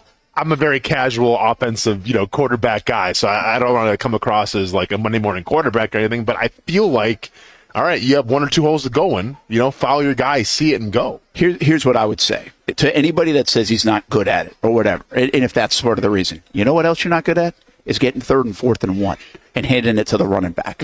I haven't seen the quarterback sneak get stuffed that I know of. I just don't know if they use it enough. So, and I'm not suggesting the tush push, but I would suggest in times. Now, again, go back to that Miami game. That wasn't the time for the quarterback sneak. That was over a yard they needed. There's time. If it's under a yard, quarterback sneak. But if it's a long yard, that's not necessarily sneak time. I'm telling you, Brent, quarterback sneaks, explosive plays, screen passes. Make it a T-shirt, man. Got explosive plays. You think the other two were the easy part? How long have we called for a screen pass? you remember that whole ordeal? I know. Come on. Screen pass has gotten better in Jacksonville under Doug, actually, than it was. Yeah. Both defending it and pulling it off, but it's still not good enough. Like, I want ETN on the screen a lot more. And especially, man, if this offensive line has not been great. Yeah. Can't that? Now, that's not an easy play to block sometimes. It's a timing play, but maybe you get them out there, and I don't know. Again, so easy for us to say. The bottom line is the Jags need to hold on to the football a little bit more. They need to chew up a little more clock and control the tempo of the game because they've lost both time of possessions in this first 2 games, and then they need to finish in the red zone. I mean, the red zone is becoming a major issue, whether that's play calling, lining up, execution of the play, whatever it is. But to be honest with you, they've got one of their touchdowns is on probably the hardest red zone play. They were 3rd and 10 inside the 20, and they throw to Brian Thomas Jr. and actually converted that one. Yeah. So from now on, Brian Thomas Jr., when you get your 70-yard goal route and you catch it, I'm going to need you to get in the end zone. Because if he has like a 70-yard catch against Buffalo and he gets stopped on the 10-yard line, I'm going to throw my remote. Well, we were talking about inside the locker room and what it's like in there. Christian Kirk, obviously off to a very slow start, but he's one of the spokesmen for this team. And there was a lot with Kirk yesterday, and want to let you hear that right now and see what you get out of Christian Kirk, Jags wide receiver who just has 2 catches so far in 2 games. The Jags need to get him going in this game Monday night against the Buffalo Bills. Urgency level around here? Definitely pretty high, but I would say the energy and I guess vibes, for lack of better terms, we're good today. I thought we had a good practice today. A lot of energy, a lot of positivity, just rallying around one another. We know we got to be better, and today was the first step in that direction. So hopefully put together another good week going into Monday night. It's not just you guys. Looking around the league, defenses seem to be winning so far these first couple of weeks. Do you notice that too, and do you know why that is? Yeah, they're definitely posing a lot more challenges. I think with what they're able to do with, presenting that, too high safety shell, and also be able to, stop the run with a lighter box. And so once defenses feel like they can do that, it's a lot more difficult for offenses to get going in regards to pushing the ball down the field. So I think you see a lot of teams offensively trying to establish a run game, get extra guy added into the box, and then tries to open up the pass game. But, I think it's just offensively, you just got to be more efficient, and defenses are doing a good job of, getting offenses, out of position and behind the chains. Are you just out of rhythm a little bit because of the plays? 50 in the first game, 55 in the second game. I mean, is it hard to get people involved and individually be in a rhythm, and then offensively when you're not making first downs and having a lot of plays? 100%. Yeah, it's tough. The rhythm is a real thing, and when you have multiple 3 and outs and you're not on the field for that long, you're waiting, a couple minutes to get back on the field. It's tough, and so that's why I think for us we got to do a better job of staying on the field and, like I said, being efficient on first and second down, and putting ourselves in third and manageable, and then also being able to convert on third down. That is Christian Kirk, and obviously they need to get in a rhythm of this offense. He later would say, by the way, talking about the Trevor Lawrence stuff, that he loves it, and he thinks Trevor's playing good football right now, but they need to do better around him, and obviously he's going to have to make some other plays. Trevor recognized that the other day. He said, hey, I could have made a couple of throws early in that game to keep us on. My view is that you're going to miss some throws and plays as a quarterback. I think they all do. I think we're going to see Josh Allen miss a play or two. Aaron Rodgers probably missed a play or two. Yeah. In fact, I think I saw Garrett Wilson shaking his head one time on one of them. Mm-hmm. So, it's going to happen. The problem with the Jags right now, and this is the weird part, is that they're all making everybody's making a mistake at a different time. So when everybody else is on, Trevor maybe throws. Yeah. When Trevor's on, somebody doesn't catch a football. Just goofy stuff like that. That's a little bit bad luck in all that. That you'd almost wish 5 people would mess up on the same play, and it's just one play. Yeah, I'm sorry, man. I got so distracted because the too high safety thing. Have you been following this too high safety stuff? You not saw the Mel Kiper? I know the Mel Kiper, but everyone. Now everybody's talking about. Well, that was the stat I gave you yesterday, right? It was 46% of the time. Yeah. Now in the league, which is way up. That's why we said that the other day. But you don't buy it? There's always been too high safeties, and if you want to beat too high safeties, then run the football and let them stack the box a little. And that's what he did say. There. Yeah, he said that's why teams are starting to run. No, for sure. But it's just I don't get how this has become such a narrative. And I'm going back to more. This isn't Christian Kirk I'm talking about. No, everybody's everyone's talking. It was my question because everybody's talking about. And then Mel Kiper is they should outlaw and everything. I'm outlaw. Is that what he said? Mel Kiper said. Yeah, he said they should outlaw too high safeties because it's killing the quarterback. Oh my God. And then I forgot. I think J.J. Watt came out and then said. Or at least have the referees have a rule to where the safeties have to be within a certain distance from the line of scrimmage. They can't be 15, 25 yards back. And they'll probably do it because it's an offensive driven league. So I'm sure they'll probably consider it. But guys, this is the domino effect that we've been talking about. Nobody really, I guess, around the NFL doesn't want to say it because they don't want to crap on their offensive lines that aren't any good. But the bottom line is, if too high safety, again, I don't talk X's and O's, but I can put things together. Yeah, if too high safety is two safeties in the back, when you're supposed to run the ball against that look, well, guess what? You can't run the ball against the look right now, at least in consistently, because the defensive fronts are too good. And the defensive fronts don't have to put other people in the box because those four can manhandle the other guys, or the linebackers in those four guys are winning. The four guys up front are winning, and most every defense is predicated on those four guys winning. And if those four guys win, then you're going to be good. The problem in Jacksonville with Gus Bradley's system was here is those four guys didn't win enough. Correct. So everybody's like, hey, we got to bring another guy. Bring another guy.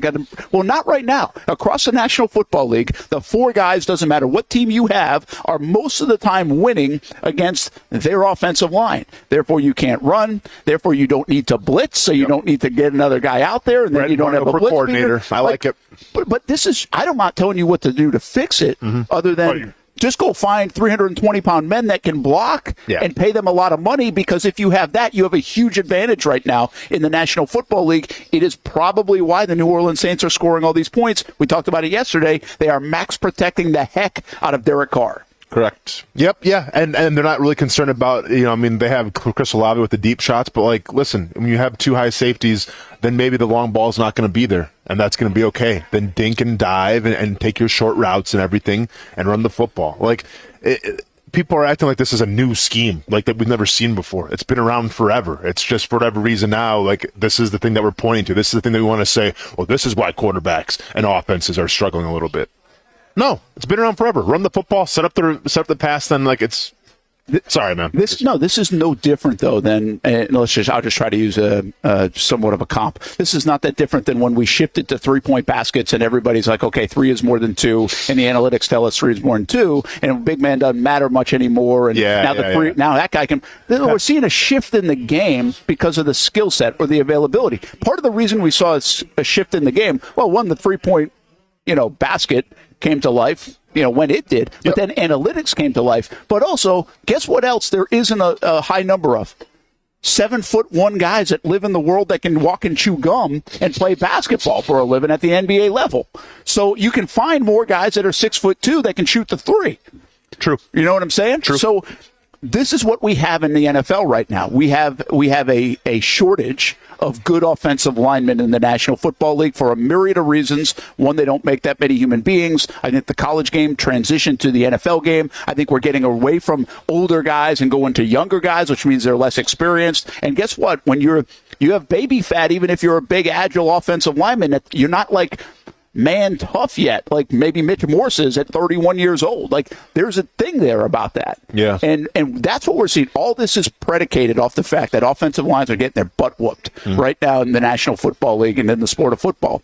I don't know how you combat that, but I think schematically you better figure out a way to combat that. So that's up to Doug Peterson and Press Taylor to admit that, hey, this isn't just an us problem, but we're part of it.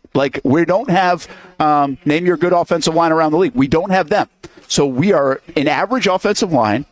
We need to protect better, scheme better, because we have to admit that we're going to get beat on a lot of plays from other defensive fronts. So, and you're absolutely right, Brent. And listen, I love the conversation, but I also like solutions. So then how do you beat it? How do you help your offensive line out? And I think we've seen glimpses, we've seen clues of how you can do that from this Jaguars team. And it's a lot more no huddle. Because we see now more than ever, teams are rotating guys in. Yeah. Teams are rotating defensive linemen in, and that's the trend. And that's kind of always, for some teams like a Schwartz team, that's always been the trend. We used to do that back in Detroit all the time, because the philosophy is it doesn't matter if you have all pros at the edge or defensive tackle. When guys get tired, it affects them. And you'd rather have a fresh guy who's maybe a journeyman as opposed to an all-pro who's on his 12th play, who's gassed and needs some water. So we see that now, right? So when we talk about, in terms of, we got someone shouting the do ball here. I like it. We've got some fans in the building. But so when we see the rotation and everything, well, how do you counteract that? How do you counteract the fresh legs on the defensive line getting in the game and causing chaos? You go up tempo. You go no huddle. You don't allow them to get off the field. So I think if I'm Doug Peterson right now and I saw that I had some success with the up tempo, I keep that going.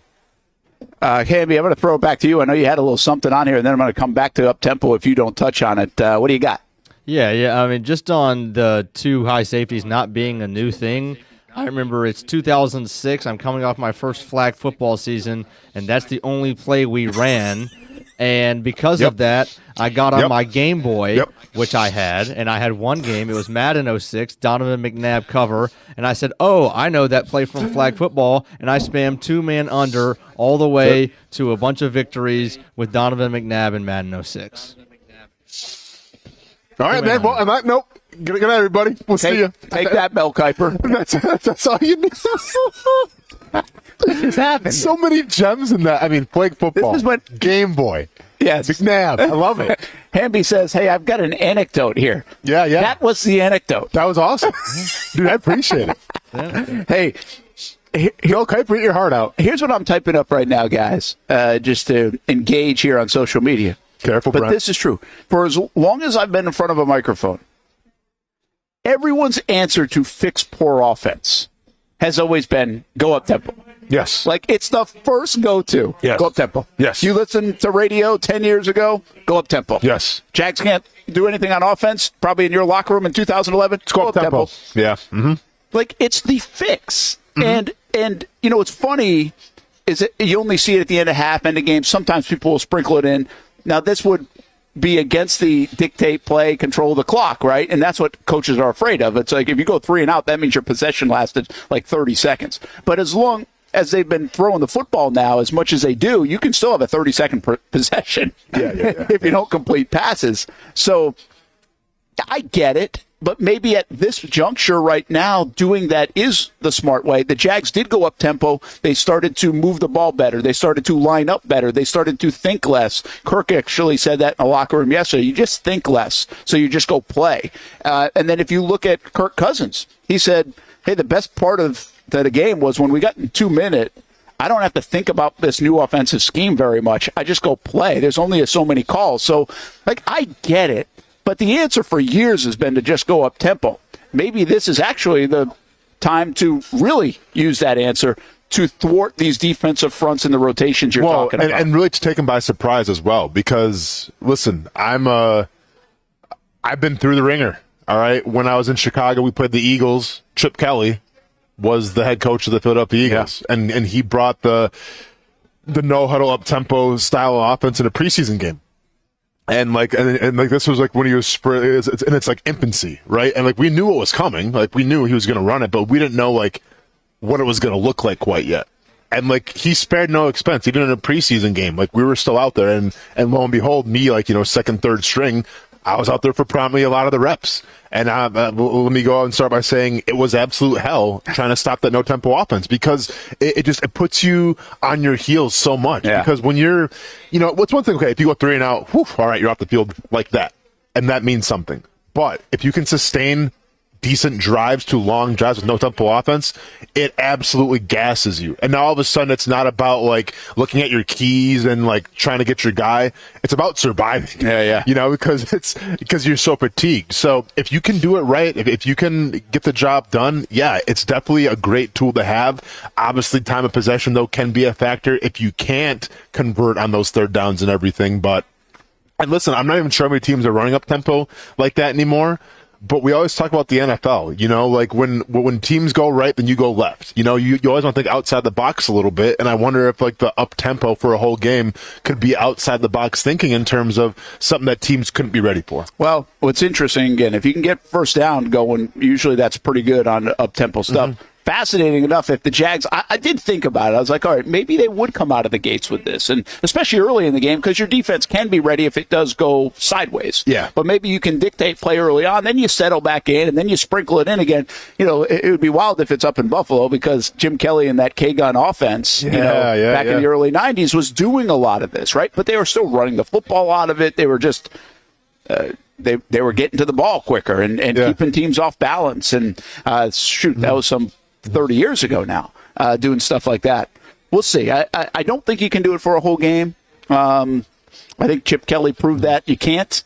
Maybe. Yeah. But maybe the Jags could sprinkle a little bit more of that in to just get in a rhythm. Because the bottom line is there is a rhythm to the 2-minute drill. Mm-hmm. And you can do that.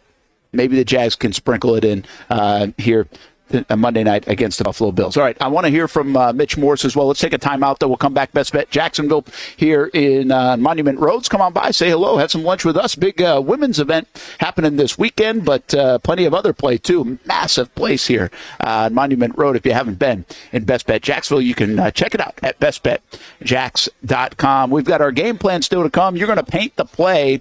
There's a lot to dissect with the most talked about play maybe of the week from that Cleveland Browns game. We'll have that for you as well, and we'll hear from Mitch Morse when we come back on the Brent Austen Show on the Action Sports Jacks 24/7 network. Donato's Pizza, lunch place to go. They're part of our Action Sports Jack Stream 18, and sometimes our Friday night Zone Blitz as well, feeding the crew. Well, you can feed yourself. Jack's Beach and Mandarin, and save 20% if you use the code Brent20. Order online at donatos.com. Jack's Beach and Mandarin locations. In Northeast Florida, we love hanging out on the back patio, maybe grilling out lunch or dinner with the family, enjoying the good weather, or maybe enjoying the big game on the TV. Or maybe your favorite team in town, the Action Sports Jacks team. This is great, except for when it's really hot or the bugs start coming out. But what if you didn't have to worry about that? Titan Outdoor Solutions will make your outdoor area a comfortable spot any time of the day, any time of the year. This makes too much sense. Titan Outdoor Solutions can give your home an upgrade. Customized pergolas, awnings, controlled shade, even retractable screens. The solution to beating the heat and the bugs and getting more use out of your home is Titan Outdoor Solutions. And this can even help prevent storm damage at your home. Living in Florida and living in your home is already good. Now make it great. Quality products, custom work, locally owned and operated. Visit TitanShuttersAndScreens.com or call 904-484-7580. People helping people is at the core of what Alive Credit Union is all about, and it's been that way for over 70 years. From 1954 to 2024, the mission remains to inspire financial wellness and give you a financially fit lifestyle. Alive Credit Union and its employees are committed to not only serving their valued members, but also our community here in Northeast Florida. That commitment includes a partnership with the Action Sports Jacks 24/7 team as the presenting sponsor of all Armada men's and women's broadcasts this summer. Action Sports Jacks and Alive Credit Union, a partnership that just makes sense when it comes to covering Northeast Florida. Alive Credit Union's commitment to our community also involves serving the financial needs of our first responders through the recent merger partnership with City and Police Federal Credit Union. Join the community and become a member of Alive Credit Union today. Find out the many ways you can be inspired in financial wellness at alivecu.coop. I've been telling you about CGC Water Treatment and Plumbing for a long time now. Their drinking water systems remove up to 99% of contaminants. We've had a Connecticut water softener and drinking water system in our home for more than 7 years. You can see the difference whether you're washing clothes, the dishes, or what I like to do most, fill this up for some coffee every morning, and mostly all day. Remember, if you're not filtering your water, you are the filter. Don't be the filter. Right now, you can save $1,000 or more when you bundle the Connecticut Premier Softener with a Connecticut K5 drinking water system. The experts at CGC Water Treatment and Plumbing will test your water for free and determine your water score. Don't know your water score? CGC will find out and recommend the appropriate Connecticut water treatment solutions so you can improve it. Call 904-552-1242 or visit cgcwater.com. Financing options available with approved credit. CGC Water Treatment and Plumbing, an authorized independent Connecticut dealer. Florida license number CFC 1432579. Baker Sports is local sports. Uniforms from Pop Warner and Little League to travel ball, high school, and college. They make you look good.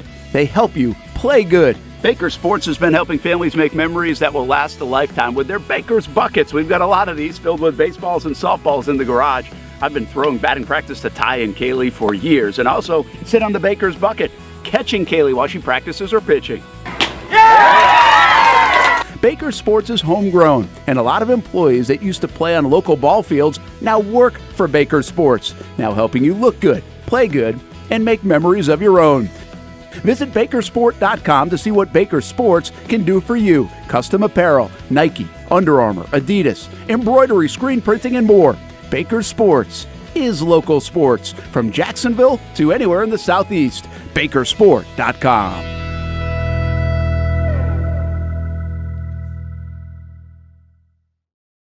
Everyone loves a good game night. Here you don't have to be the host. You don't have to clean up. They bring the food and drinks to you, and you can watch whatever you want on the big screens. It's more than a card room. It's a night full of fun with friends. Best Bet Jacksonville, Orange Park, and now the newest location here in St. Augustine, right off 95 at exit 311. A brand new clean room, a full bar and menu, my favorite sushi in town. And I love the fries too. You don't have to just play poker at Best Bet. That's why I come over here to the table games and play one-card poker. That's a pretty good card and a win. One-card poker is like war as a kid, you against the dealer. And this isn't the only fun table game to play. A friendly staff, a lot of fun. It's a good night out at Best Bet Jacksonville, Orange Park, and the newest location in St. Augustine. You can be a serious player or a novice. It doesn't matter. If winning equals fun, you're a winner every time at Best Bet. I'll save you a seat, and I'll see you down here at Best Bet St. Augustine. Welcome back to the Brent and Austen Show, streaming on the Action Sports Jax 24/7 network. Well, there's a look at that one painter First Coast Paint the Play with Austen Lane. And what do you say we get right into it here with the biggest play, well, one of the big plays of the game against the Browns, and that's the safety. And the reason why I think there's so many things going on here in this play, from the play call, was at the right time, to the play call was actually good, some people would argue, to the play was there to be made if you just block a double team, but the Jags didn't, and obviously changed this game because all they had to do was go get a field goal, and instead, they needed to go get a touchdown after that. And keep in mind, they had already missed a field goal earlier in the game. But they got all the way down to the 33-yard line at the end of the game, which would have been, instead of a Hail Mary, which I almost caught, a potential game-tying field goal if things worked out that way. So there's a lot that changes the game. But that play, to me, has so many different tentacles to it that let's go there right now as we welcome everybody back to Best Bet Jacksonville. Brent Martineau Austen Lane. We're at the final table, and we didn't even get in a game. But we like being here. It's a great spot. All in. Yep. You know, this is, for you, this is just like normal. For me, I feel like I'm at the kids' table. Oh, yeah. And I had to put my hands like way up. So I had to like raise my chair up a little bit. Friends at the kids' table on Thanksgiving. I got you, man. I got you. It's good. It's comfortable. Oh, yeah, man. But I'm very at home right now. Yes. Yeah. I'm almost like, I'd have to use my elbows, my forearm. I don't know which way to go. Just raise my seat. So anyway, let's take you through the safety and that. I probably should have did a lot better job of setting this up for everybody here, but do we have like the original, like the pre-snap picture or not? If not, it's not a big deal. I have to explain it from here. If this is like the earliest version of the play that we have, I'll just break it down from here. But if we have like a pre-snap Hamby, I think this might be the earliest one we have. This is the earliest. Okay, so we're already into the play. Yeah, so it's no problem at all, though. So if you look back on this play, you had Travis Etienne. If we're in the Jaguars backfield right now, if we're Trevor Lawrence, Travis Etienne's to my right, I believe, which means that you're going to set your direction to the left. So basically, if you're a defensive lineman, you always look at this when you're running games. If the running back is to your side, that means that the center is going to go away from you, usually. Now, every team has different rules, different philosophies, different settings, but generally, the running back's going to go away from the side that the running back is on because the running back will fill in any blitzes that come in. Well, no blitzers came in and everything, so Travis Etienne goes out. But Ezra Cleveland knows this. Now, where this play breaks down, and there's a lot to unfold here, but where this play breaks down is Ezra Cleveland getting too confident that he's going to have help from Mitch Morse, which he does because, once again, he knows that Travis Etienne is on the other side of Trevor Lawrence. So he knows that they're going to slide the protection to his side. So he gets almost overconfident in saying, okay, well, as long as I don't let a guy get to my left, I'm going to be okay. And this is where the play breaks down a little bit. Ezra Cleveland slides way too much to the left because he's worried about the outside pressure. And in doing so, doesn't even get a hand on his defensive tackle. Basically whiffs. And now we see his back turned. And we've said this many times in the show, even on the old show back in ESPN 690. Anytime you see a tackle with his back turned, that's not a good thing. You're screwed. Okay? And we see a couple tackles right now with their back turned. So Ezra Cleveland does Mitch Morse zero help right now because he doesn't even get a chip on him. He basically just lets him go scot-free. And now Mitch Morse has to slide over and make up for that mistake, and unfortunately he doesn't. If you look at this picture right now, 74, Cam Robinson, Myles Garrett actually doesn't do the best job here because he does a straight speed rush. Cam Robinson kind of just pushes him by, and there's a passing lane open here. The issue is the defensive tackle, and Ezra Cleveland let him go scot-free, and then Mitch Morse not being able to recover, and now all of a sudden Trevor Lawrence can't step up. If they just do their job for maybe a split second more, Trevor could have stepped up, and you had Brian Thomas Jr. deep, but you also had fail-safes. And this is, I guess, where, when we talk about this play, Brent, we kind of maybe jumped the gun a little bit here, where we said, well, why would you design this play, right? Because it's like a 5-step drop. You're on your own 1 yard line. It's a safety waiting to happen. There was fail-safes put in place here. You had Travis Etienne on the route. You had I think you had Christian Kirk too, like on a short dig route. Yep. So there was other fail safes where if Trevor felt pressure right away, he could throw it that direction. The issue is he had zero time to throw because the defensive tackle, and we always say the closest thing is a straight line. You have a defensive tackle on his straight line, comes scot-free. Trevor can't step up. Trevor can't do anything, and this is the result of that. I don't know. Go back maybe to that beginning one, or I guess maybe Marcel didn't throw in, and I probably should have asked him a little bit more specific. There's an up-top angle of this play as well, where at the bottom of this screen is Brian Thomas Jr., who's basically doing – I mean, he's got a route that's beating his guy. The safety looks like it's taken the second receiver going across the middle. Yeah. And again, if this holds and he doesn't have to bail here, and he can step up to your point with a split second, they've got Brian Thomas Jr. maybe for 98. Correct. And so that's the part I think everybody knows about this play as we paint the play with that one painter first coast. And so that's what makes this play to me a little pretty wild, because it wasn't necessarily a wrong play call, because it could have worked. It would have worked if you do it right. If you just handle one player with a double team. And I think that's the most frustrating part, Brent. It's not like Myles Garrett beat Cam Robinson one-on-one. Okay, we get it. Myles Garrett's an all-pro. He's been doing it for a while, one of the best pass rushers in the league. Okay, sometimes, he's getting paid too, okay? So sometimes players are just great players. You have a situation here where you had a double team. You slid it to the right you had everything called correctly. But for whatever reason, whether it was coaching, whether it was just mental fatigue, I don't know what it was, but Ezra Cleveland fails to get any kind of chip on his guy, and Mitch Morse, who's sliding over, can't recover in time, and you let a guy in the middle of the field, the defensive tackle, go scot-free up the middle. Trevor Lawrence can't step up.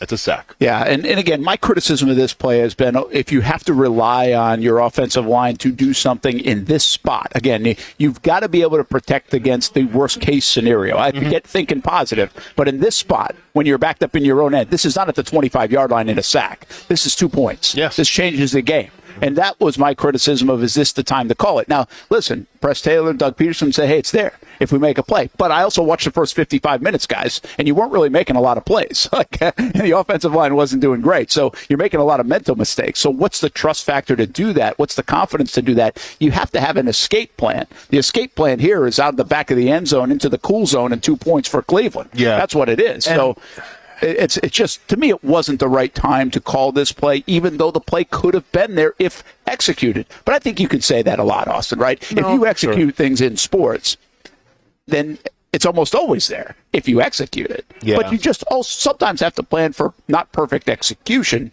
because it's like me hitting a 4-iron. I mean, I don't plan to flush it every time. No, without a doubt. And I don't know, to me this comes down to preparation as well, because you knew what kind of defense you're going to see. And Doug Peterson knows his defense very well with Jim Schwartz. Yeah. Right? And I played for Jim Schwartz. You know Schwartz very well. When you're down on the 2-yard line, the 1-yard line, and you have a chance to get a safety, Schwartz and a lot of coordinators share the same philosophy. You're not going to do a lot of games and a lot of twists, just because sometimes those can take a lot longer to develop and everything. And obviously here we think, okay, it's going to be a quick step drop, so let's just rush 4 traditionally, pin your ears back and go, but you're not going to see a game. So if you're Ezra Cleveland, Maybe you're worried about a text game or an exit game, but you can't really be worried about that because look where the down and distance is. Look where you are on the field right now. It's going to be a quick thing. So you have to understand that if you have slide protection on your side and Mitch Morse is going to help you out, yeah, Ezra, maybe you're worried about some kind of game and everything, but like, let's call a spade here. It's probably not going to happen, right? Because it's not conducive to where you are on the field. So you got to do your job, at least get a hand on your man, let Mitch Morse come help you out on that double team, but you can't just whip. Well, and keep this up here, Hamby, and thanks for getting this. This is the shot. But just one final thought on Ezra Cleveland, and this goes to show, like, Ezra, I don't know if he's been bad. Like, he hasn't been the guy that everybody's been talking about, but he picks this play to not be good.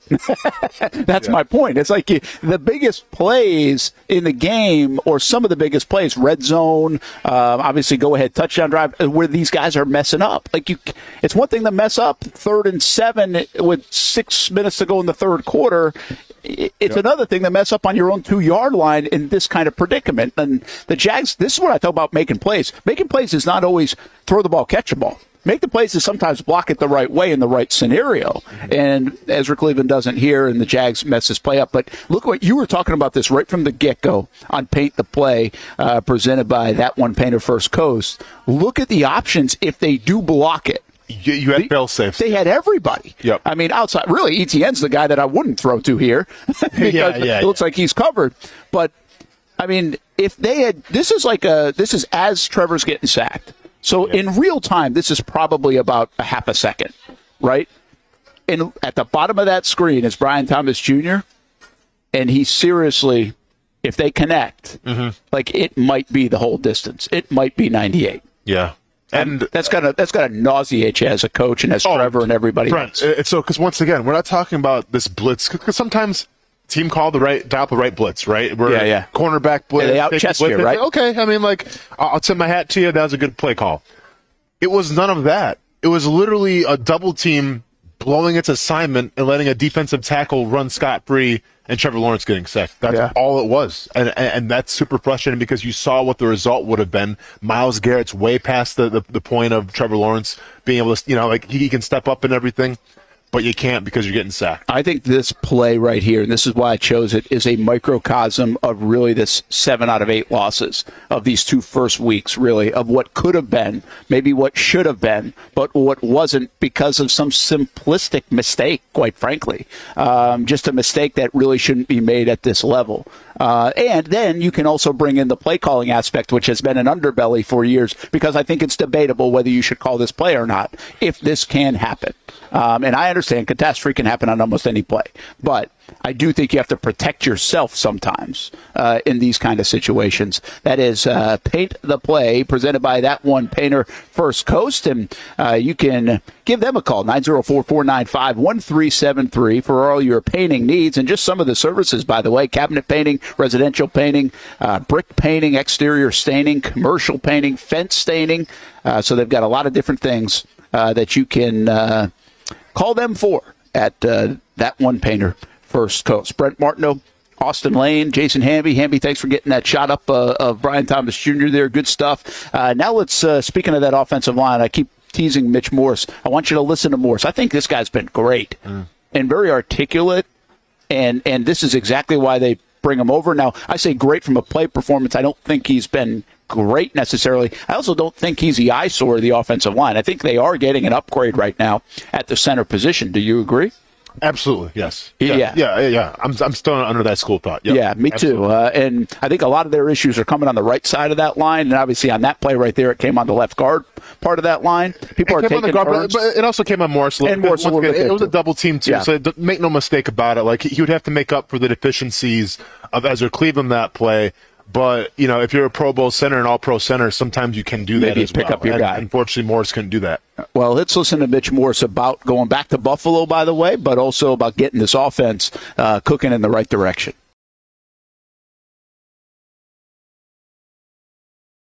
How much do you share what you guys did up there last year, where you kind of flipped it? You guys kind of refound yourself. Even I know it's just early here, and I don't know if you need to do that here yet. But you guys were struggling up there, and then things changed. And is that a little bit of a story you can share that hey, it changes in a hurry in the NFL? Well, I think more than anything, the message you kind of relay is don't ride the roller coaster of emotions that is the NFL, that is outside the building wants you to. You know, if you're already seeing articles about who's getting replaced where and all that stuff, like if you feed into that, you're not gonna be in the right headspace to attack the day, right? Like keep it insulated, keep it in the house, and don't ride the waves. We know we need to work. We're very critical of ourselves, and everything's been constructive, and let's do the best we can. And we'll have a great opportunity against a very good opponent in an extremely hostile environment. How much better do you guys have to play up front?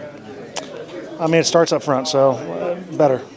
Doug said that the offense kind of found a rhythm and a tempo. As a lineman, do you like tempo offense, getting to the line and going? Well, I think it changes up the pace, and it can break not the monotony of a game, but it can break up the tempo of the game, and sometimes you need that.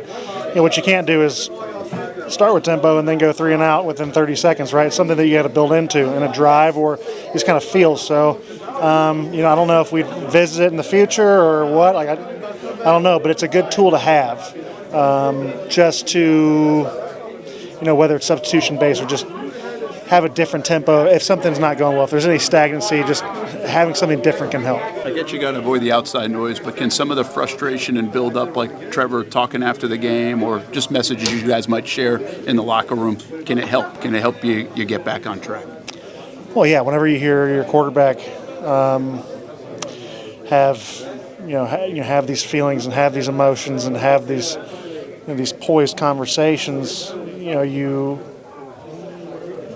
it resonates a little differently, right? Like I said, there's no strife in this building. There's no tension. There's a sense of urgency, absolutely a sense of urgency. But, we have a mature team, and we're not going to point fingers, and when you do is when things start going poorly. Do you think part of you coming here is to help that mentality along with your play? Yeah, that's a good question. I mean, I've seen a lot in the NFL. I've been on teams that start 1-5 and then go, and that's not what I plan on doing, but you go on an 11-game winning streak. I've been on teams that start really hot and then suffer in the end. Like, I've seen quite a bit. The teams that seem to, not ride the roller coaster, like I said, that weather the storms that are going to happen, are the teams that care about each other and fight for each other, but also have a sense of urgency. Like, I'm not saying it's all good. Like, there's definitely stuff we need to fix. Don't get me wrong. So we'll just work on it and go from there and do it in a constructive way. What was it like all those drives in Buffalo, watching people jump on the tables and stuff? Yeah, no, it's a special group of people, and it's a special inebriation level that they reach in the game. But it's a beautiful fan base and one that I cherish for 5 years, and it'll be definitely a different opportunity to have the stuff thrown at you than rather seeing, so that looks like it sucks for the other team. Now I'll have to be dodging and dipping stuff, so it'll be good. Thanks, man. Yeah, thanks, guys. Thanks, Mitch. Well, that is Mitch Morse, and I like listening to him, man. I think he said some things there. Obviously, he was pretty short on do you got to play better up front, right? I mean, they know. He's usually very long on his answers. That one was pretty quick. But the riding the roller coaster stuff, the locker room stuff, I thought it was interesting that he brings up there's no strife in here. It's like they can feel what was being talked about a little bit, whether that's a Doug and Bulky thing or whether that's the room thing or whether that's a Trevor thing. It was interesting that he brought that up. And a lot of that could have spurned off the Trevor comments, like what's that going to mean? But listen, it's hard. You definitely hear the noise. It's impossible not to hear the noise. And offensive linemen are the guys that I don't think are on social media at all or anything like that. But you still hear the noise. Yeah. And I think his explanation of it was pretty good. And it is a mantra coming out of that locker room. And I believe this because I know I've been around this locker room a bit. I think they do like each other. Like it's a good locker room. So it's better than the alternative that you could have when things don't start well. No, that's a great correlation, man. I wonder what the correlation between offensive linemen on social media and everything is. Because it's got to be Jason Kelsey, maybe. But I mean, Jason Kelsey's like the Neil Armstrong for offensive linemen, man. Like anything is possible. You know what I'm saying? Especially for the center position. So that dude's like paving the way for other offensive linemen out there. No, I think he brings up great points, though, Brent, and he understands it. He's been around for the league for a while now. He's been with a lot of great teams. This is a marathon, not a sprint, right? So you can't you can't get so emotionally invested in just 2 weeks of what's happened so far. Now, you have to be careful because there's a fine line, right? Because if you keep repeating the same performances over and over again, well, that becomes your identity. That becomes who you are. But I'm not ready to call this team off just yet because after 2 games, right? I think he understands that as well. So, yeah, there have to be some changes made. You have to play better. But once again, you can't get too wrapped up with your performances so far. You can only learn from them and get better because it is such a long ways to go. All right, let's do this. Take a time out here from Best Bet Jacks, bestbetjacks.com. You can find more information on the Ladies International Poker Series coming back to Jacksonville. That's this weekend. It starts today. It actually starts in like 10 or 11 minutes here at Best Bet Jacksonville on Monument Road, and we'll talk to some of the folks responsible for bringing it back. We'll also have Kevin Sullivan jump in the noon hour. Plus, we've got to get to our picks still, and what's the game plan for the Jags to win this football game coming up on Monday night. Still a lot to get to in an hour. Hang with us on the Brent Austen Show on the Action Sports Jacks 24/7 network.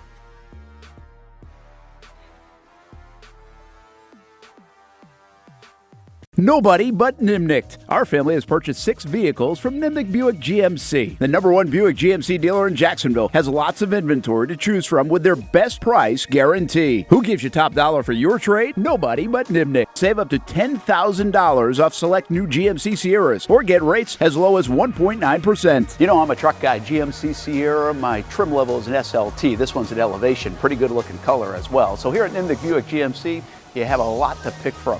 My father-in-law, he drives this, an Enclave, so I feel like that GMC in the family. 2025 is coming around the corner, which means it's almost time to close out those 2024s this summer. You can schedule a test drive at NimnichtBuickGMC.com. And while you're there, check your trade value and customize your payment options. Nimnicht is there for you, even on Sundays. So, who has put in the most years and stands behind a better experience? The answer's simple. Nobody but Nimnicht. Your friends in the car business since 1941. GMC. We are professional grade. It's hard to put a price on comfort, especially when you use that comfort on a daily basis. But if we're going to put a price on it, how does the lowest price guaranteed sound? Furniture Source is going to have the biggest brands, whether it's Ashley, Casper, or Tempur-Pedic, and once again, it's going to be the guaranteed lowest price in Jacksonville. Right now, my friends at Furniture Source are going to give you the ultimate hookup because all month long, they're making their inventory wholesale price. Check out their markdowns up to 50% off. And remember, since it's Furniture Source, you're getting the guaranteed lowest prices in Florida or your money back. Don't have the cash on you right now? It's no worry. Shop endless options to suit your style and budget and enjoy 36 months off with no interest financing. Why use your money when you can use theirs? Whether it's beds, couches, tables, or chairs, Furniture Source is going to have exactly what you're looking for. Shop the lowest prices in Jacksonville guaranteed. Find the location nearest you at FurnitureSourceJacks.com. I've been telling you about CGC Water Treatment and Plumbing for a long time now. Their drinking water systems remove up to 99% of contaminants. We've had a Connecticut water softener and drinking water system in our home for more than 7 years. You can see the difference whether you're washing clothes, the dishes, or what I like to do most, fill this up for some coffee every morning, and mostly all day. Remember, if you're not filtering your water, you are the filter. Don't be the filter. Right now, save $1,000 or more when you bundle a Connecticut Premier Softener with a Connecticut K5 drinking water system. The experts at CGC Water Treatment and Plumbing will test your water for free and determine your water score.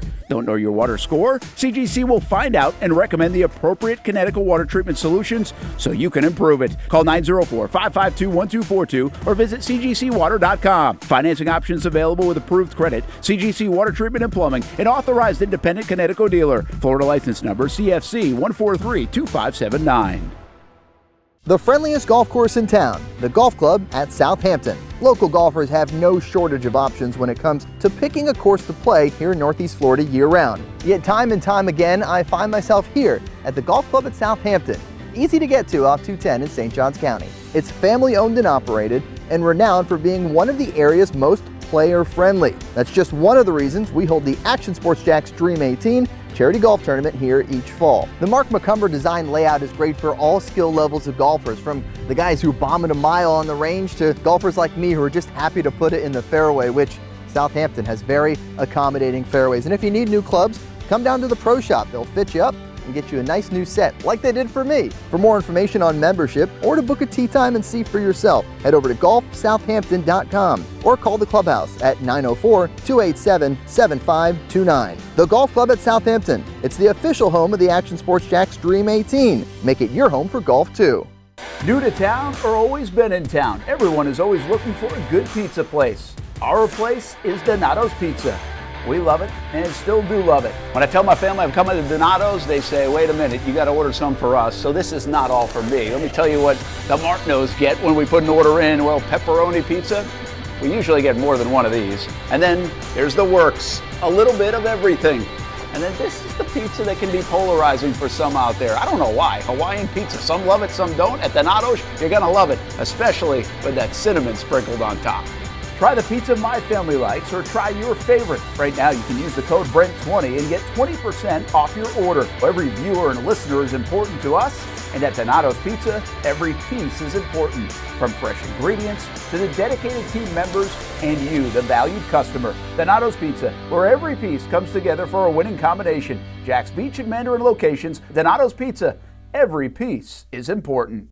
Welcome back to the Brent and Austen Show, streaming on the Action Sports Jax 24/7 network. Hey, well, welcome back here to Best Bet Jacksonville. Brent Martineau Austen Lane taking the time out, going to play some poker maybe. And Linda Johnson now joins us, says we've got a big weekend here. Part of the reason we're at Best Bet Jacksonville, we've been down at Best Bet St. Augustine as well, but the Ladies International Poker Series is here. In fact, poker starts in about 5 minutes. Yeah, I'm eager to play. Can't wait. Well, it's one of the legends of women's poker, by the way, in the Hall of Fame, and helped bring this event back from 2019 to here in Jacksonville in 2024. How'd you get it back here? Well, Deborah Giordino, who's in charge of all the poker action, director of poker operations, I think, is her title. But she has always been an advocate of women in poker, and she believes strongly in having ladies' events to help grow poker as a whole entity. I mean, we got to get more women involved. It's too bad that, it's such a small percentage of the number of poker players are women. So we got to get that. And that's how she supports these events and gets them going. Well, you mentioned to me, you've been doing this for 45 years, getting women involved in poker. How much has it grown, though? I know you'd like to see more, but how much has it grown? Yes, it's tremendously grown. When I first started playing poker, I moved to Las Vegas in 1980, and at the time there were only 3 of us that played professionally. So compare that today, where you have hundreds and maybe even thousands of professional players who are women. It just makes my heart happy. That's how good are the women players now? Many of the women players are excellent players. I mean, a lot of them, we don't even need to designate that they're female players because they can compete with the men. Yeah, and you see that. Yeah, absolutely. We obviously see that. But this event, how special is this, as it is only to women for these next couple of days? And then they have a King and Queens version coming up on Sunday, obviously, where they'll open it up to everybody. Yeah. Women's tournaments are different. They're a little bit more social. And I enjoy playing in open events and in women's events. And the competition, I think, is just as fierce in a ladies' event. Most of the women who play are good. Otherwise they wouldn't be here. And but yet at the same time, there's a social component. How did you get into it? Back in the day? Back in the day, my dad talked me into playing. When I turned 21, he said, look, if you're going to, I was playing blackjack. He said, if you want to win, you have to play against other players, not against the house. So he said, you need to play poker. And at the time, there was only like 3 poker books. Today, there's hundreds, maybe thousands. Yeah. And, so I went and picked up the poker books that were available at the time, taught myself how to play poker, started playing with the guys at work. Pretty soon, they didn't want me playing with them, and started going to Vegas on my weekends. And next thing you know, I moved to Vegas. Yeah, that had to be such, like you said, there were only 3 professional women poker players in that time frame, but that had to be very unique. It was a different environment, totally.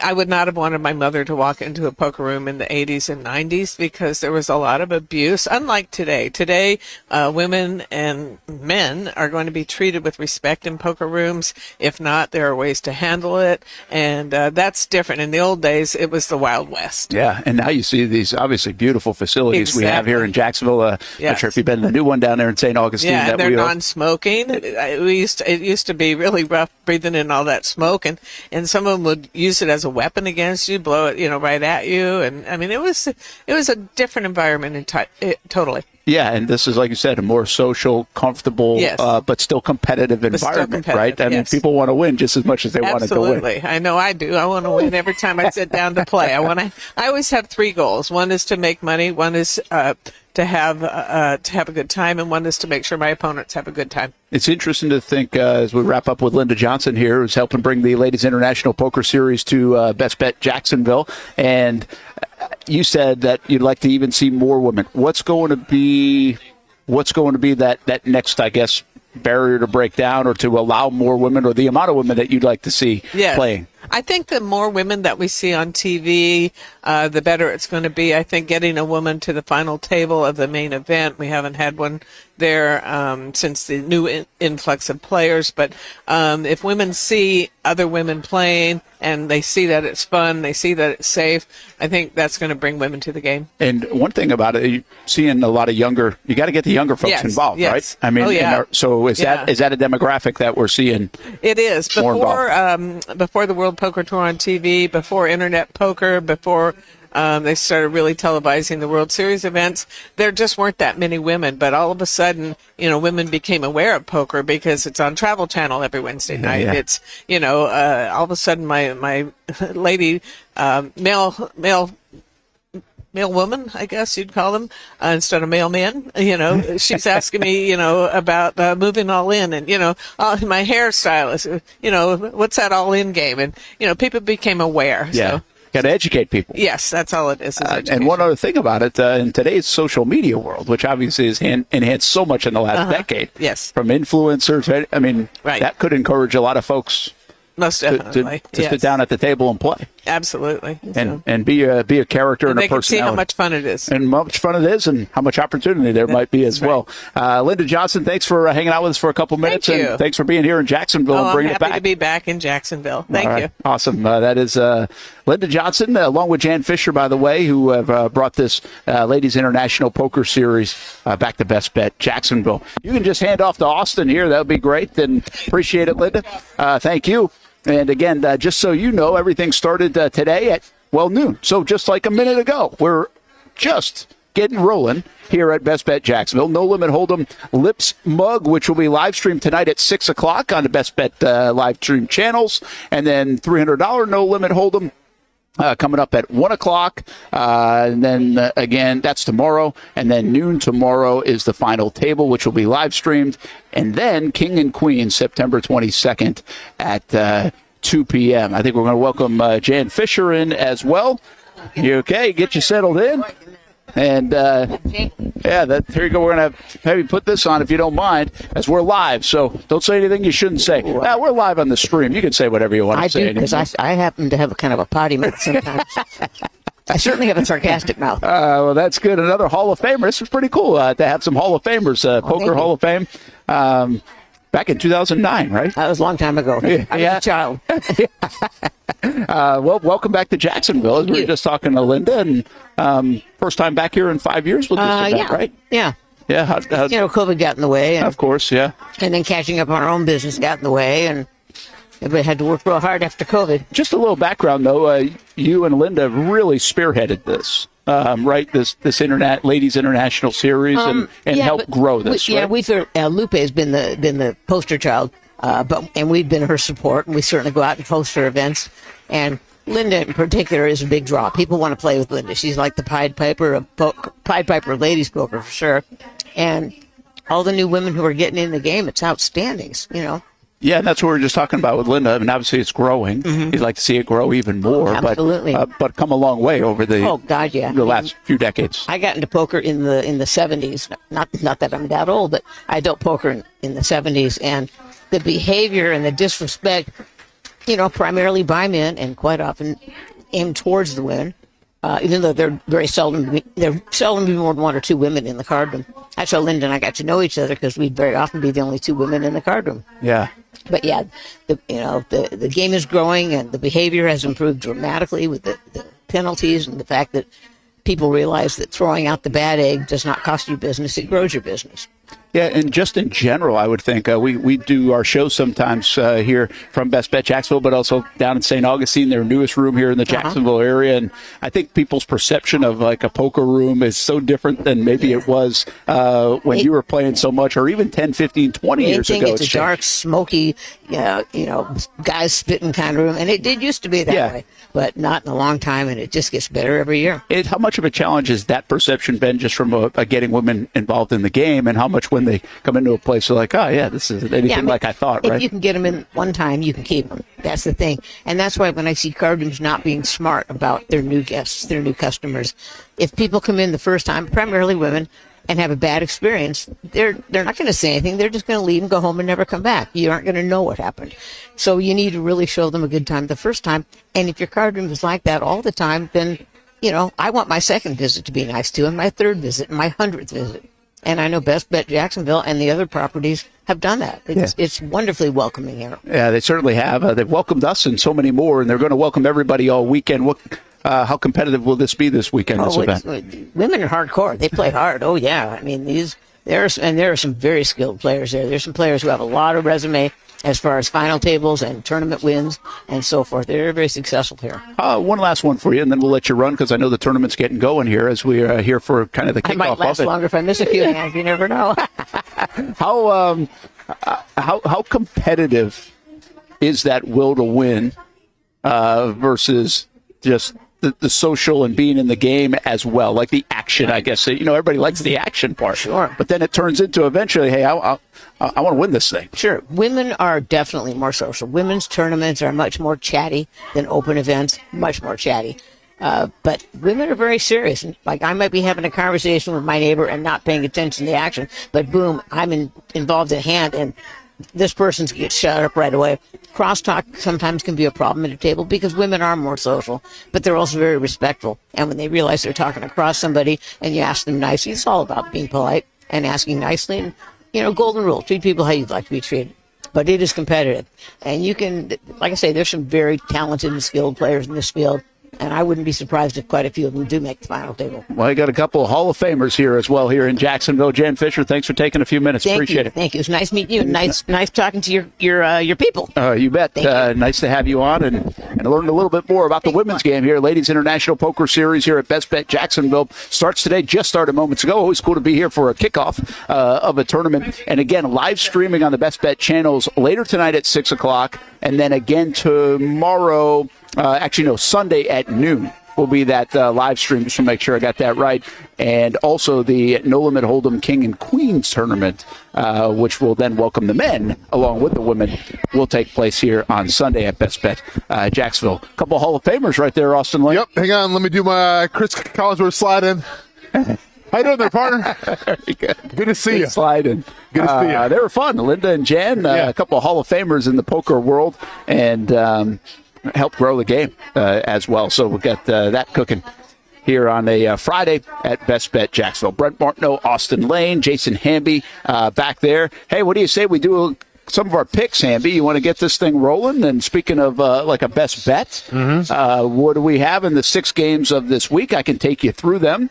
And Casey shared them with us, so make sure I pull up the right ones. We'll go 3 college games and 3 NFL games.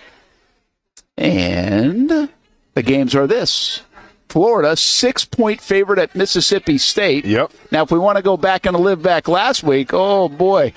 Austin might be still mad at us. A little bit. Remember, what we're doing here is we are a group. Like, we're playing against Miller and Moulton. We're playing against Young and Norvell. And we're playing against Casey's No Name Show with Nick on Saturday mornings. And so there's 4 different contestants. We're one of them. Yep. But we're a team here. So we can't hammer each other too much, but I think Austin wanted to hammer us over the Florida pick last week. Well, I mean, listen, you were adamant that Green Bay was going to beat the Colts, and me and Hamby thought that, hey, there's no way that Malik Willis can will together a victory, so we were wrong about that one. But, yeah, I was very adamant about picking against the Gators. I did not believe in them against Texas A&M, and lo and behold, we're here. But, hey, hindsight's always 20/20. It's a new week, guys. Let's regroup. Let's learn from a mistake, and let's go 6-0 here. Let's go. Hey, let's go no huddle. Let's go no huddle here. Let's convert a third down. Yes. So we lost the Gators. We won TCU, even though Hamby was kind of spouting off about UCF winning the game. South Carolina, good call. That was a good game, actually, that South Carolina game. Yeah. And then we lose the Jags. We lost the Colts. And we lost the Chiefs. Right? We did not do well last week. No, it wasn't our best showing. Yeah, you're right about because you said the Bengals always have the Chiefs number. I'm like, man, they should have won that game. Probably. Well, it seems different though this year with the Bengals. Like Jamar Chase seems a little like unhinged. Obviously, T. Higgins has been out, but you're right, man. They were competitive. When we talk about the rest of the NFL here in just a little bit, I mean, Cincinnati's going to be an interesting play to watch the next couple of weeks. They start 0-2 or 1-1 every year under Joe Burrow, right? Yes. But can they find themselves with the whole Chase thing going on, with the Higgins injury, with losing Mixon, who's playing very well, by the way, at the start for Houston? Yep. So it'll be interesting. All right, so this week we've got Florida, 6-point favorite at Mississippi State. These are teams that are just awful. Quite frankly, this is like picking bad versus bad. Florida's really struggled. Mississippi State got hammered at home by Toledo. Yeah. What is going to happen in this game? It's hard to pick when you have two bad teams going. Yeah, I haven't picked them yet, but I'm going to change up my tune this week because I just think the other team is that much worse. I'm taking the Florida Gators here. Hamby, do you like the Gators here, even though I know you love to pick against the Gators? There's going to be a whole lot of cowbells ringing, though. I picked them last week, and they did me dirty. But, I mean, Mississippi State just lost 41-17 against Toledo, as said. So you got to go with the Gators. Well, I'll tell you this. I think there are a lot of Florida fans that are in uh-oh land. Like, they're concerned about this State's game. Pissed. Well, Mississippi State, you got your attention, a little bit embarrassed. You're back home, and quite frankly, they know their football team isn't good either. I mean, just the Florida Gators aren't good. But I'll come with you guys here and say the urgency to win a game for Florida is so big. And has he kept this thing together? I mean, if they everybody says every Sunday now Napier's going to get fired. There's like a report, right? Yeah. Oh, the board of directors is having a meeting. He's fired. Like there's a report every week now. Yep. If he loses to Mississippi State, you kind of wonder, has he lost the room? Because they're better than Mississippi State on paper. So you wonder if you lost the room. Once you lose the room, well, now you're screwed as a head coach. And this is kind of like where my pick is coming into play here, where I feel like if they don't win this game, it might be it for him. Honestly. Yeah. So, I feel like this is a must-win. I mean, it's a must-win game for both teams, obviously. But I feel like if Napier wants to keep his job, or at least, ride it out for the whole season, you got to beat Mississippi State. So, I think they have a lot more to lose here. That's why they're going to win. All right, we'll go with Florida. Hamby, I want to get your thoughts on this one. Boy, Michigan wins a national championship. No wonder why Harbaugh left. He knew he didn't have a quarterback coming in, and he also had one of the hardest schedules around coming out. I mean, you got USC going to Michigan this week, and Michigan doesn't look that great. They got stomped at home by Texas. Do you like USC or Michigan here, Hamby? Yeah, I actually love USC. I think they might actually stomp them by 17 is what I would predict it at. I just don't think Michigan has any answers on offense. I think they're probably going to bench the walk-on Warren for the new guy. But if you watch those first 3 weeks of Warren and you continue to keep him out there, that makes me think the backup who you brought in isn't any better. So I don't see things getting better for him. I'll take USC. So the biggest thing for me about USC that no one really talks about is the emergence of their defense has played a lot better. A lot better. And obviously they were Lincoln, awful last year. Well, yeah, they were like the bottom of the league last year, and Lincoln Riley took it upon himself to change that around a little bit and get some help on that side of the ball, and they have. And I think much to Michigan's detriment, you bring in Alex Orji last week, and he shows some glimpses. They're calling him the great way, they're calling him the great hope of Lamar Jackson reincarnated, if you will. I'm not ready to go that far with it. No, absolutely not. But I think they did themselves a disservice, though, because they kind of played their hand a little bit now with Alex Orji, where USC knows what to expect. I feel like Alex Orji is going to be the starter, and USC is going to know how to stop that option game down a little bit. So I think USC is going to blow out Michigan as well, just because I think Michigan kind of played their hand last week. Guys, I'll tell you this, though. I think the new Big Ten, and we're all getting used to this, but the Big Ten is in my opinion, more fun right now than the SEC. I think the SEC is full of haves and have-nots, and the Big Ten might not have as many haves, at least in the rankings, if you believe those. But the have-nots might not be as bad. it's debatable.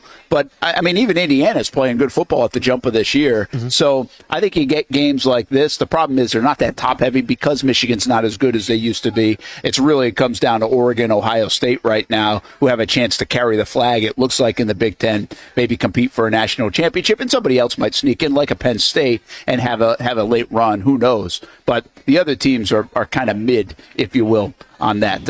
All right, so that is those games. Wayne, are you taking? Yeah. Well, can you give us your pick? You taking USC? I'm with you on USC. Okay, gotcha. Yeah. What was the line? That's 5.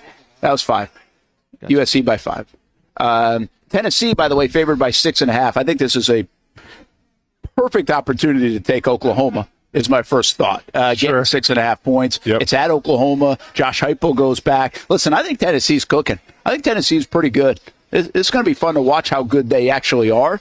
And I don't really know if I love Oklahoma. I don't think they're that great, but I think it's one of these games that you really circle, you mark, and to get 6.5 points at home in this kind of game where I think the emotions will be pretty high, I kind of like Oklahoma here. Okay, so Brent's taking Oklahoma. I'm going to take Tennessee. I think it's going to be a little bit of a Josh Heupel revenge game, a little bit, if you will, going back to Oklahoma. And, when you look at Oklahoma, you always have the preconceived notions. Explosive offense, great wide receivers, pretty powerful run game, and this team is not any of that this year. They literally rely on turnovers to get wins, and guess what? Tennessee does not turn the ball over. Tennessee's an explosive offense. They play some pretty solid defense. I have the Tennessee balls here, so Hamby, I'm gonna leave it up to you, man, to decide our fate here. What you think? Oh my gosh! When you come to the game's on the line, he's gonna say push. I don't know. No. I have. You just pass it to him in a tie game. He pump faked and then pass it back. No. He called a timeout, and we're on a timeout. I have. Look, when you come to the SEC, you got to be able to run the football. Oklahoma's leading rusher is their quarterback, and he has 150 yards in 3 games. Their running backs have not been able to get anything going. You got to be able to run against Tennessee. I just don't think they will be able to do it with James Pierce on the edge and the big front for the Volunteers. I'm taking Tennessee minus 6.5. Oh, we're going to hear about this from Brent, man. I can already tell. I don't mind it. Obviously, I don't mind it. I just, here's what's different, and people can't get this right now. You just said about USC, but obviously Venables, as an Oklahoma guy, is a defensive guy. Yeah. And they actually can play defense. They never could. Yeah. It's not everything's going to be, it takes your mind a minute to get over the fact that it's not going to be 44-41. That's not the way the games are going. He can play defense, and this is going to be their biggest test yet. Obviously, they've been awesome. Tennessee has, but this is going to be a different animal. Exactly, and this is what I'm basing it off of. If you want to go with the old Tennessee, what we've seen before, the same story, then Tennessee's going to either lose or it's going to be a close game.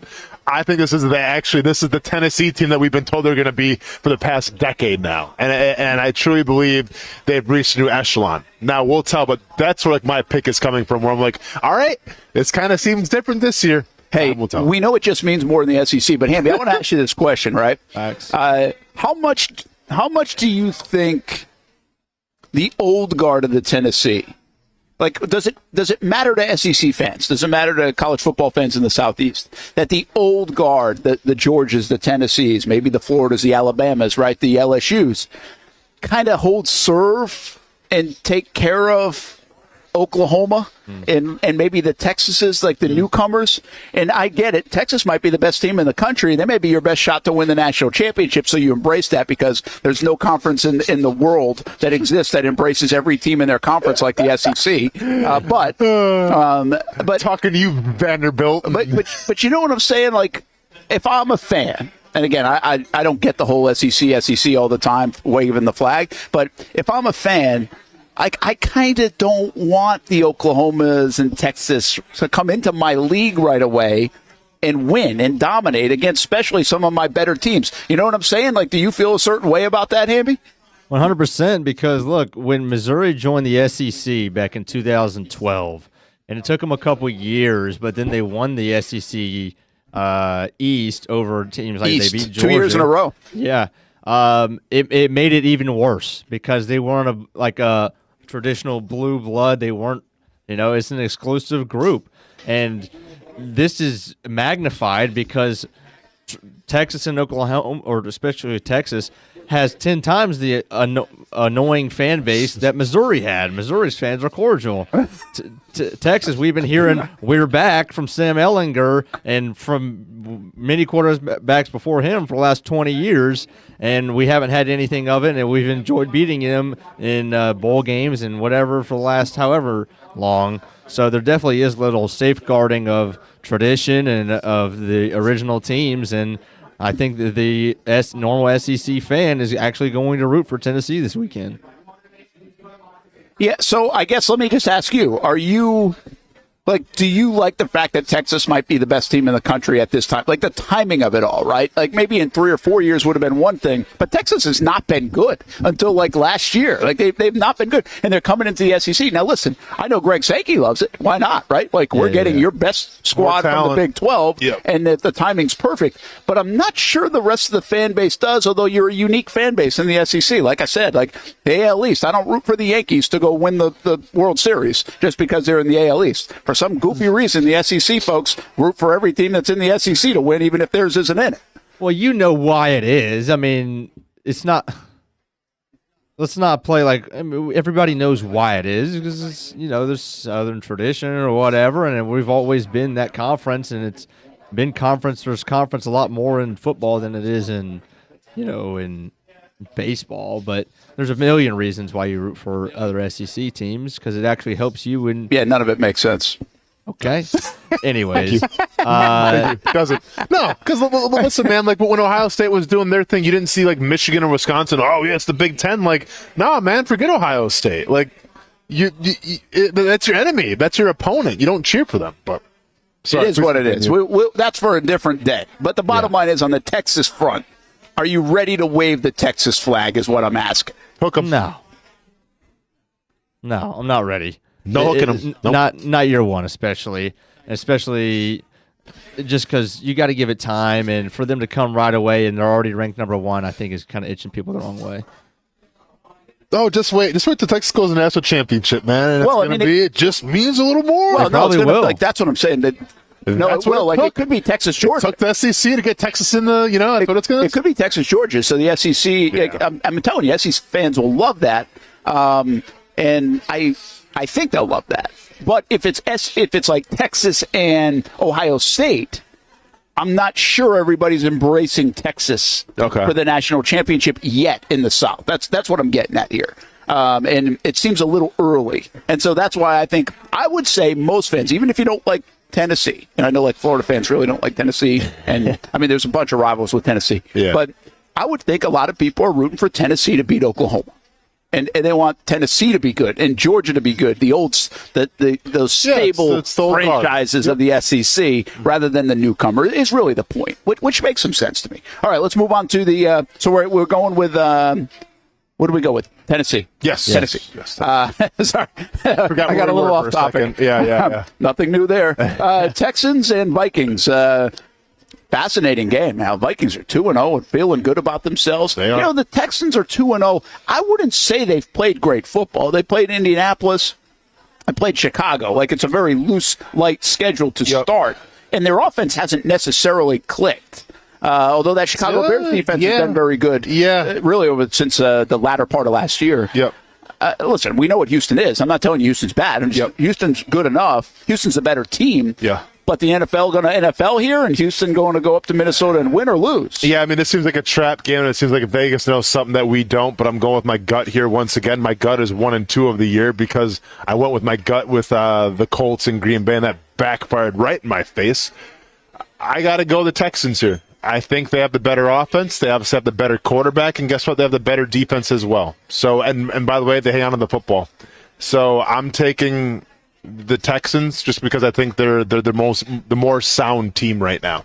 It is kind of crazy to think, Hamby, that the Houston Texans they have a harder schedule by rule, but the start that they've had against Indianapolis and now Chicago. So much more advantageous than the Jags start. I mean, it's amazing being first place. Like, that is so much more advantageous. I mean, are the Browns, I guess. Well, they're a playoff team. The Browns? Yeah. Oh, last year, yeah. Okay. No, I'm just saying the 4 playoff teams that you start with. Okay, yeah, I got you. And Miami's dangerous, of course, right? Yeah.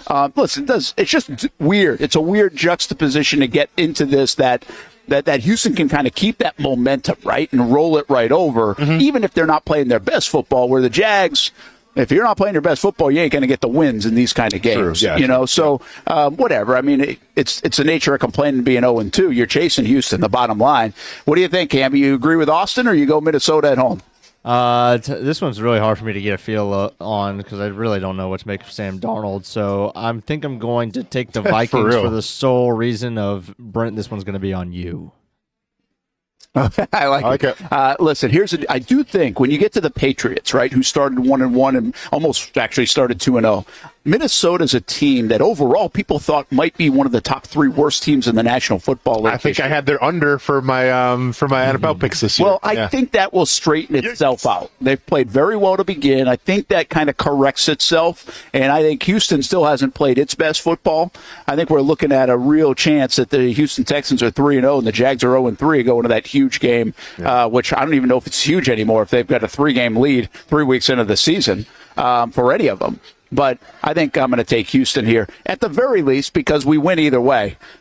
Good point. Yeah, that's not a bad call, Brent. I like that. Yep. Our emotions win either way. Eagles and Saints. Interesting game. Oh, man, Eagles this one. 1-1. Saints, can they keep doing it? Yeah. Will there be an answer here? What do you 2.5-point favorite now? The Saints still don't have everybody's full confidence, despite what they've been able to do early on. And I think A.J. Brown's going to be out for this game, too. Again, I think he's going to miss a couple more weeks, it looks like. It's going to be huge. Man, this is the hardest game for me to call because, because I see the Eagles where they're vulnerable. The Eagles can't stop the run to save their life. And obviously with Alvin Kamara, that's what the Saints want to do. At the same time, though, is this the game they finally get Saquon Barkley actually going a little more and really get him involved? I mean, they got him involved in the first game, but I'm saying running the football as well. But this is I'm going to lean towards the Eagles here just because I think, after how that Falcons game turned out, they got to look at themselves a little bit and be like, are we going to be a playoff contender or not? And I get it, it's early on in the season, but I feel like this is almost like a must-win game for the Eagles. And I feel like the Saints so far have been overachieving.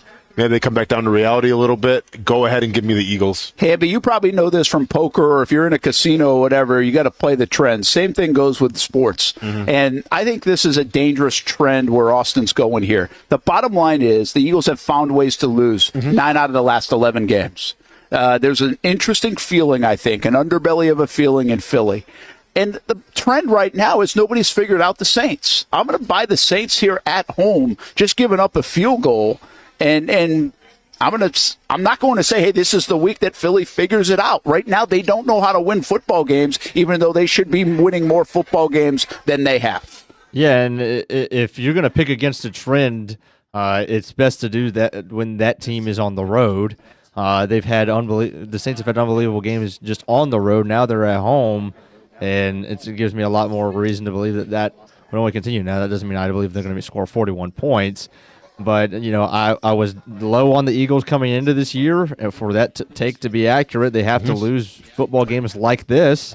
So I'll be taking I have them going to the Super Bowl, so I'm taking them to win. Have them going to the Super Bowl. All right. Well, we'll see if he's right. We've got the Saints in this one. All right, last one. Chiefs and Falcons, 3.5 points on the Chiefs and Falcons game. Kansas City, the favorite. Seems like a lot of points on the road. The Chiefs kind of play tight games now because their defense is the one that keeps it tight. Raheem Morris will probably keep it tight with the Falcons. Their defense has played pretty well, actually, the first 2 weeks. I feel like Kansas City's better than 3.5 points than the Falcons. They are. But I'm just not sure they actually cover it. But I felt that way, too, against the Bengals. And I think Pacheco being out is a lot. That's a big loss. I think it's a lot. And, man, my gut's telling me here to go with the Chiefs, but, I feel like the trend right now is saying the Falcons. So I'll listen to my gut, and I'll go with the Chiefs here. But I'm going to be honest, I don't know what it's going to look like because – what they have, Cody, is that the Steele dude or whatever that dude's? If he's going to be playing, or Carson Steele, thank you, or else if it's going to be Kareem Hunt, I don't know, man. I got to feel like they get Travis Kelce going here eventually, for a game. My fantasy football team is depending on it, Travis, okay? I gave up Kyle Pitts for you, so don't make me look like a fool now. Give me the Kansas City Chiefs. Hamby, you agree, or would you like the Falcons, or what? Wait, you took the Chiefs? Yeah, I'm taking the Chiefs. Oh, okay. I thought you were going Falcons there for a minute. I'm taking the Chiefs. There are games where it seemed like last year where, the Chiefs' defense is what's winning them games, and they're running the football. And then every once in a while, it would be like, Patrick Mahomes, let's remind everybody that we're still the offense still. We're going to go put up 35 through the air, and I'm going to throw it 40 times. And this very well could be that game with Pacheco out. Patrick Mahomes says, no problem. We're going to get Xavier Worthy more involved. Rashee Rice going to be more involved, and I'm going to throw to Kelsey 15 times, and we're going to put up points. Yeah, I don't know if I agree with you, but I have this rule, like, don't bet against the Chiefs.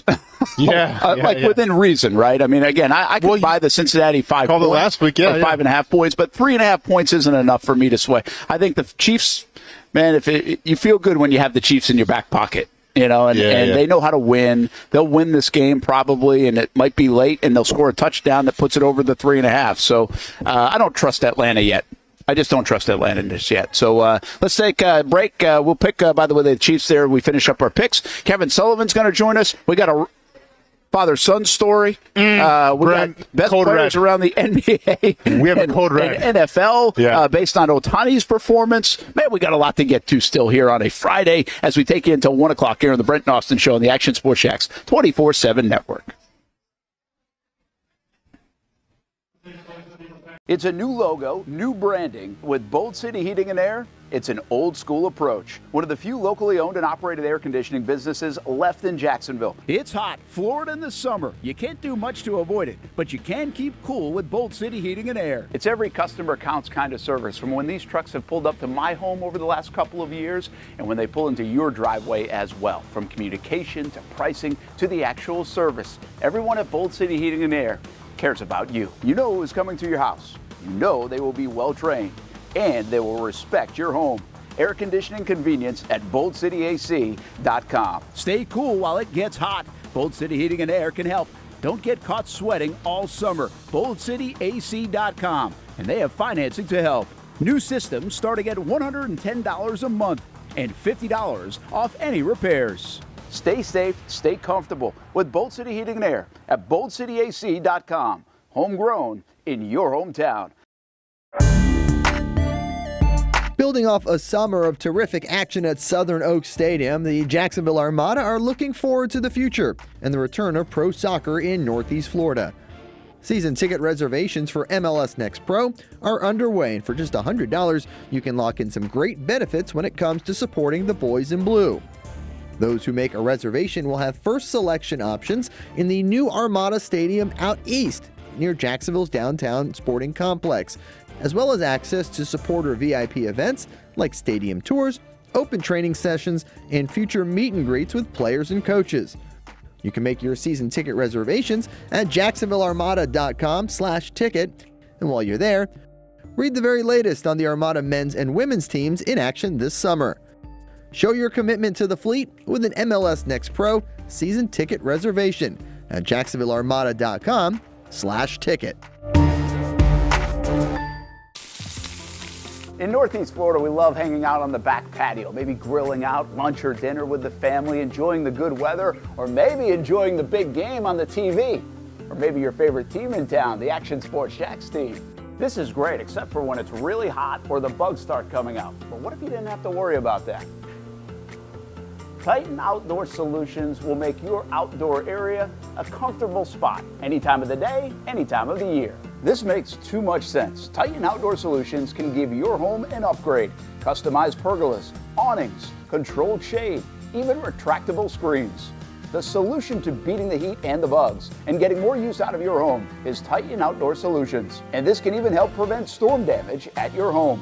Living in Florida and living in your home is already good. Now make it great. Quality products, custom work, locally owned and operated. Visit TitanShuttersAndScreens.com or call 904-484-7580. When I say it means something to me, gentlemen, it means something to me. High school football is back and it's bigger than ever. Welcome to the Friday Night Zone Blitz. It is bigger than a game. Watch the biggest games each week live as the action unfolds with instant reaction and analysis from our Hall of Famer, Kevin Sullivan.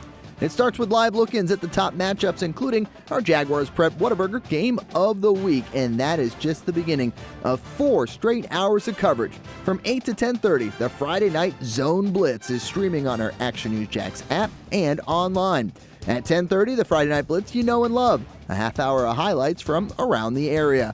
11 o'clock, we shine the spotlight on the bands that pump up the crowd. 11:15, it's time to blitz through the highlights online and on air. Then 11:35, back to the stream to break down the night's results with a reaction from local coaches. 4 straight hours of high school football on the Friday Night Zone Blitz. Only on Action Sports Jax 24/7.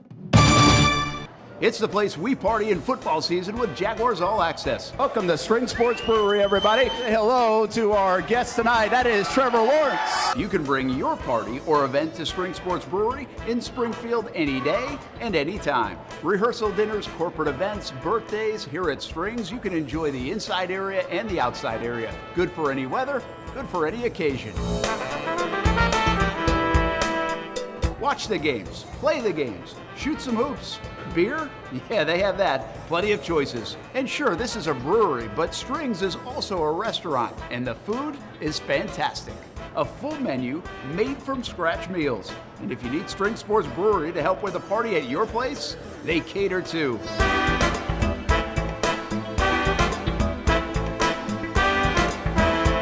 Family, beer, food, sports. Spring Sports Brewery in Springfield. Welcome back to the Brent and Austen Show, streaming on the Action Sports Jax 24/7 network.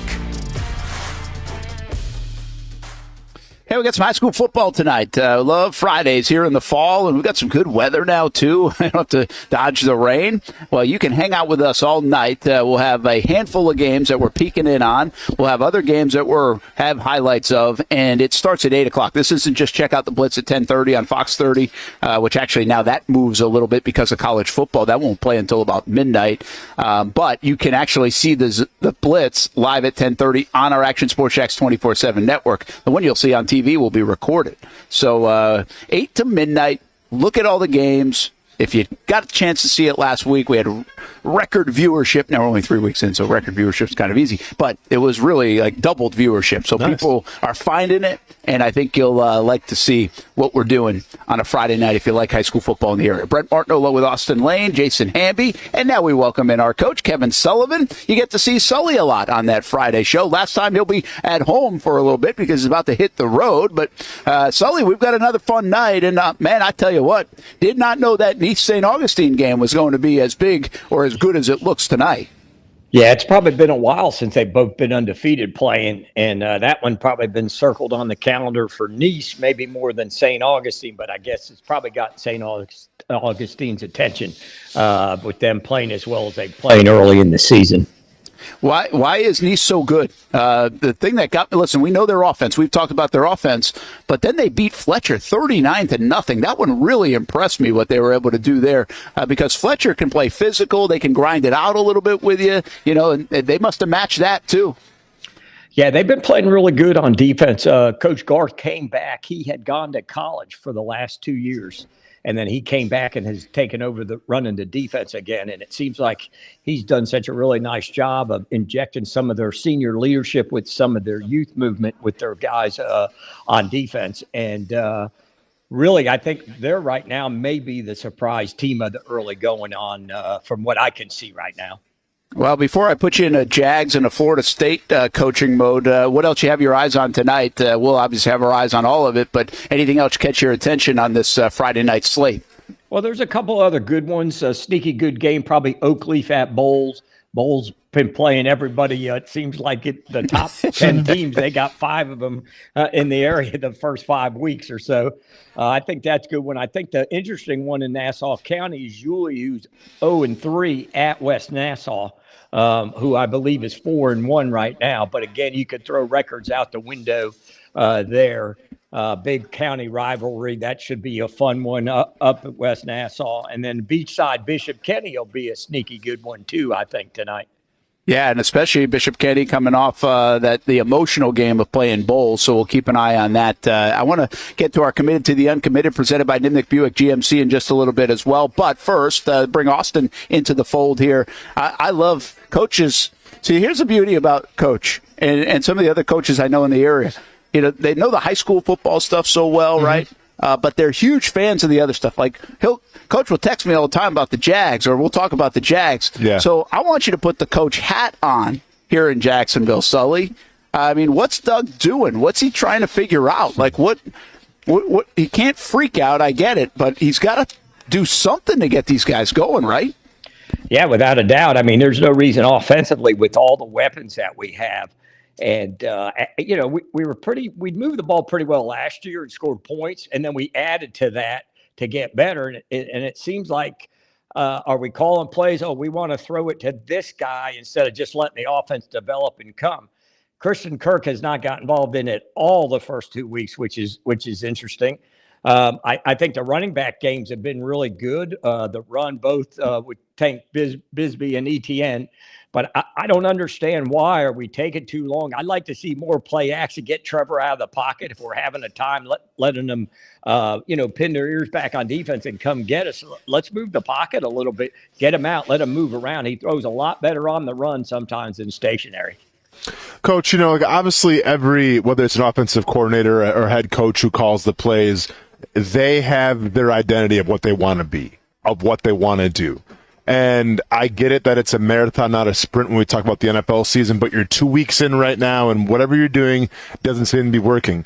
As a former coach yourself, like, at what point did you look at your team and be like, okay, I wanted to do this, it's not working, we have to now kind of call an audible or a change up and maybe change some things around to better suit what we have, or what I thought I had something else, but I guess I don't. So at what point do you have to go, okay, hit the panic button, let's change it up a little bit, let's tailor this offense a little more to be successful? Or do you just kind of ride the wave and be like, I have to teach this better, I have to get my point across better? Man, I think it's a little combination of both, looking to see what's happening. It seems to me that your quarterback who's getting frustrated a little bit from his comments after the game. So it seems to me that their short yardage offense has not changed at all. There is zero imagination in the short yardage offense. At least the Browns last week brought Jamison to run the quarterback sneak and then faked a quarterback sneak and handed it off to the running back for about 25-yard gain on short. We have no imagination in short yardage at all. We don't get in any unbalance. We don't put the defensive guys in any kind of situations where they got to do a little thinking. We line up basically the same thing every week in short yardage, and it sort of drives me crazy. But I think they'll just go back and do what they've done and maybe say, hey, we're missing this. Maybe we'll do a little bit different, get the ball out a little faster. But nobody expected them last week to not be able to score some points against the Browns, but also have wasted two really good defensive performances the last 2 weeks. Yeah, well, let's keep you in coach mode and go to Tallahassee. I know you follow the Knowles very well. Do they have to play a young guy here soon? I mean, do they just okay, we're done with the DJU experiment? How do you feel about it? Well, to me, I thought we would see that last week. So back in the day, and I don't know if you all remember this, but Bowden, they used to rotate guys. I mean, Weldon and Brad Johnson used to rotate guys and not rotate completely. Then when Charlie Ward was there, Charlie Ward would always get the third series in the first half and in the second half with the Seminoles as he was coming up and coming through. And they've done that in the past. So I thought maybe coming after the 0-2 start that we would get Brock Glenn the third series in the first half just to get a change. Because right now they have no leaders offensively that'll step up and go. So if you don't have a leader offensively, especially from your quarterback position, you've got to manufacture leadership and some juice, man, because they have zero juice. I mean, offensively, zero juice. So I would have thought maybe last week we would have seen it, and then Brock goes out and lays them down and runs the ball and does his thing. then maybe you got a little bit more. But right now, nobody knows. And, everybody wants the backup quarterback, the greatest guy on the team, no matter if he is or not. Yeah, I know. But I'd start developing one of those young guys sooner than later, to your point, get him at least in the mix. And, you said something, and we talked about this on Monday with the Jags. I mean, we're talking, I get when you don't win, the energy, the juice, those kind of things don't jump out at you sometimes. But you can watch a football game and you can kind of figure that out. Like, there were plays. Like, Brian Thomas Jr. plays with juice on the field. He's a very quiet guy, plays with juice. I think the Jarian Jones and Devin Lloyd hit that they had, they almost got a 15-yard penalty. So there are some signs of it. But it's been really interesting to watch, like, very little juice from the Jags on Sunday, which shocked us. But then also, Sully, to your point, that's what I see when I watch Florida and Florida State. I don't have a dog in the fight, but I just watch. Nobody's jumping out at me. Like, there's not a player, there's not a dog, there's not an alpha player. They're not flying around. I watch these other football games, and I just see guys flying around. The hits sound louder. They seem happier to be playing. They look like they're having fun. Yep. Whether they're winning or losing or they're playing crisp or not, I don't know how you create that, man. But right now, I think the teams that we follow around here aren't doing a good job of it. Yeah, and I think you're right. I know at Florida State, they graduated so many alpha dogs, so many leaders that had that inner pride and wanted to excel and be the best that they can be. And I think they have that, but then they expect the guys that are the leaders of the team to step up and do that. This week, we've heard more talking from the younger guys over there in Tallahassee. And so maybe we're going to find us a leader here coming through. But they could be one of those things where they're going to struggle if they don't do anything offensively, because all people are doing is putting 7-8 in the box and know the quarterback can't run. And they're just lining up and stopping the run, and that kid can't beat him just throwing it. He just can't beat them, whether they're not good enough at wideout separation. But DJ, he's proved at Clemson in this league that he couldn't do it consistently. And I think that's what everybody's doing, making him beat you, and that's not happening. All right. Hey, just a quick thought. Tavian Lawson from Jackson. He was our committed to the uncommitted last week. Goes in our nominee pile for our scholarship program presented by Nimnick Buick GMC. We'll have a new player tonight here on the Friday Night Zone Blitz. But Tavian Lawson, coach, good-looking player that we're trying to get some college looks for. Yeah, without a doubt. Only second year playing football. I believe he has 4 interceptions now this year. He's a two-way guy and everything. Big, long, just under 6'2", 180 pounds. He's got 1,000 on the SAT, 3.4 grade point average. Really good football player, and sort of been overlooked with the staff change and everything over there at Jackson. But everybody wants tall, lanky corners that can run, and that's definitely one guy right there that can do it. Well, they want athletes, too. He's a track star. He plays hoops as well, and he can play, obviously, both sides of the ball in football. So I think you've got yourself an athlete. Tavian Lawson, Jackson High School. Got to go check him out. And you can see more of our segment on YouTube from the Friday Night Zone Blitz. I shared that actually on Twitter yesterday. If you want more on Tavian Lawson, hopefully some of the coaches around the country will take a look at that young man. And we'll have another one tonight presented by Nimnick Buick GMC. All right, Sully, we'll see you tonight, man. Have a good rest of your day. See you, Coach. Coach. All right, Austin, good seeing you. Good to see you too, man. All right, that is Coach Kevin Sullivan. He joins us for our extravaganza on Friday nights when it comes to high school football. All right, give it to us, man. What Ronan challenge you? No, throw you for a loop? he's challenging my fatherhood. Yes, he's challenging my mental well-being. Absolutely. So Brent, you know me, man. All right, I run a tight ship. All right, but it's a ship that's constructed in love, in manners, in trust. And I was gone for 3 weeks? I come back after 3 weeks, and the whole system is flawed. The whole system has burned down. The whole system is broken, and this is what I'm referring to. So last night, because for those of you that aren't aware, we do co-parenting. So me and my ex, I have my son Thursday through Sunday, and then she has him Monday through Wednesday. Perfect. So I have the weekends with him. Awesome. So last night we go to jiu-jitsu. We do our traditional thing where if you work hard in jiu-jitsu, you get McDonald's. That's kind of the reward. So we're driving to McDonald's. Everything's going great. His mom, my ex, calls, because we always check in with, at 8 o'clock. So she calls him, and they're talking on the phone in the car. Fantastic. And then all of a sudden she goes, well, did you tell Dad about your girlfriend? And all of a sudden I'm in my zone, focusing on the highway, and then I kind of perk up, and I look up at my son, and I go, And I wait for the conversation to be done. He hangs up the phone, hands me the phone. And I go, girlfriend. And he goes, oh, yeah, it's not a big deal. I go, well, not a big deal? Well, by all means, and keep in mind, this is a 9-year-old, all right? We're in 4th grade right now. You're talking to the guy who in 4th grade who was kicking, elbowing women, girls that he liked, but like was never like actually dating anybody. So I kind of go like, oh, okay, man, tell me about her. He's like, what? I like her, she likes me. I go, okay. I'm like, well, what's her story? He's like, well, I was actually hanging out with her last weekend at a birthday party. I go, okay, so this girl moves fast. This girl moves fast, and this was not brought to my attention. So now I'm a little upset, right? I'm a little disappointed because now Dad's out of the loop. Dad's, fighting Sean Strickland on a daily basis, getting punched in the face. No one can tell me that my son's got a girlfriend until I come back to Jacksonville. So I'm a little taken back by that. But then I'm like, all right, well, is this actually like a girlfriend or is this kind of like, just friends and you want to say because it's a cool thing? So I'm like, okay, well, then tell me about her. Like, what do you guys have in common? I go, well, does she like anime like you like anime? And he goes, well, no, she doesn't watch anime, but she likes Hello Kitty. And no. To set the table real quick. She's 9. For those, she's 9. Hamby, relax. This isn't a grown woman we're talking about. These are kids, so you can relax, Hamby. But anyways, me and my son have had many conversations of the past with Hello Kitty. How it's for girls, it's girly. Like he doesn't like it. And then all of a sudden he says, well, she likes Hello Kitty, and you know what? And he goes, you know what, Dad? I'm like, what?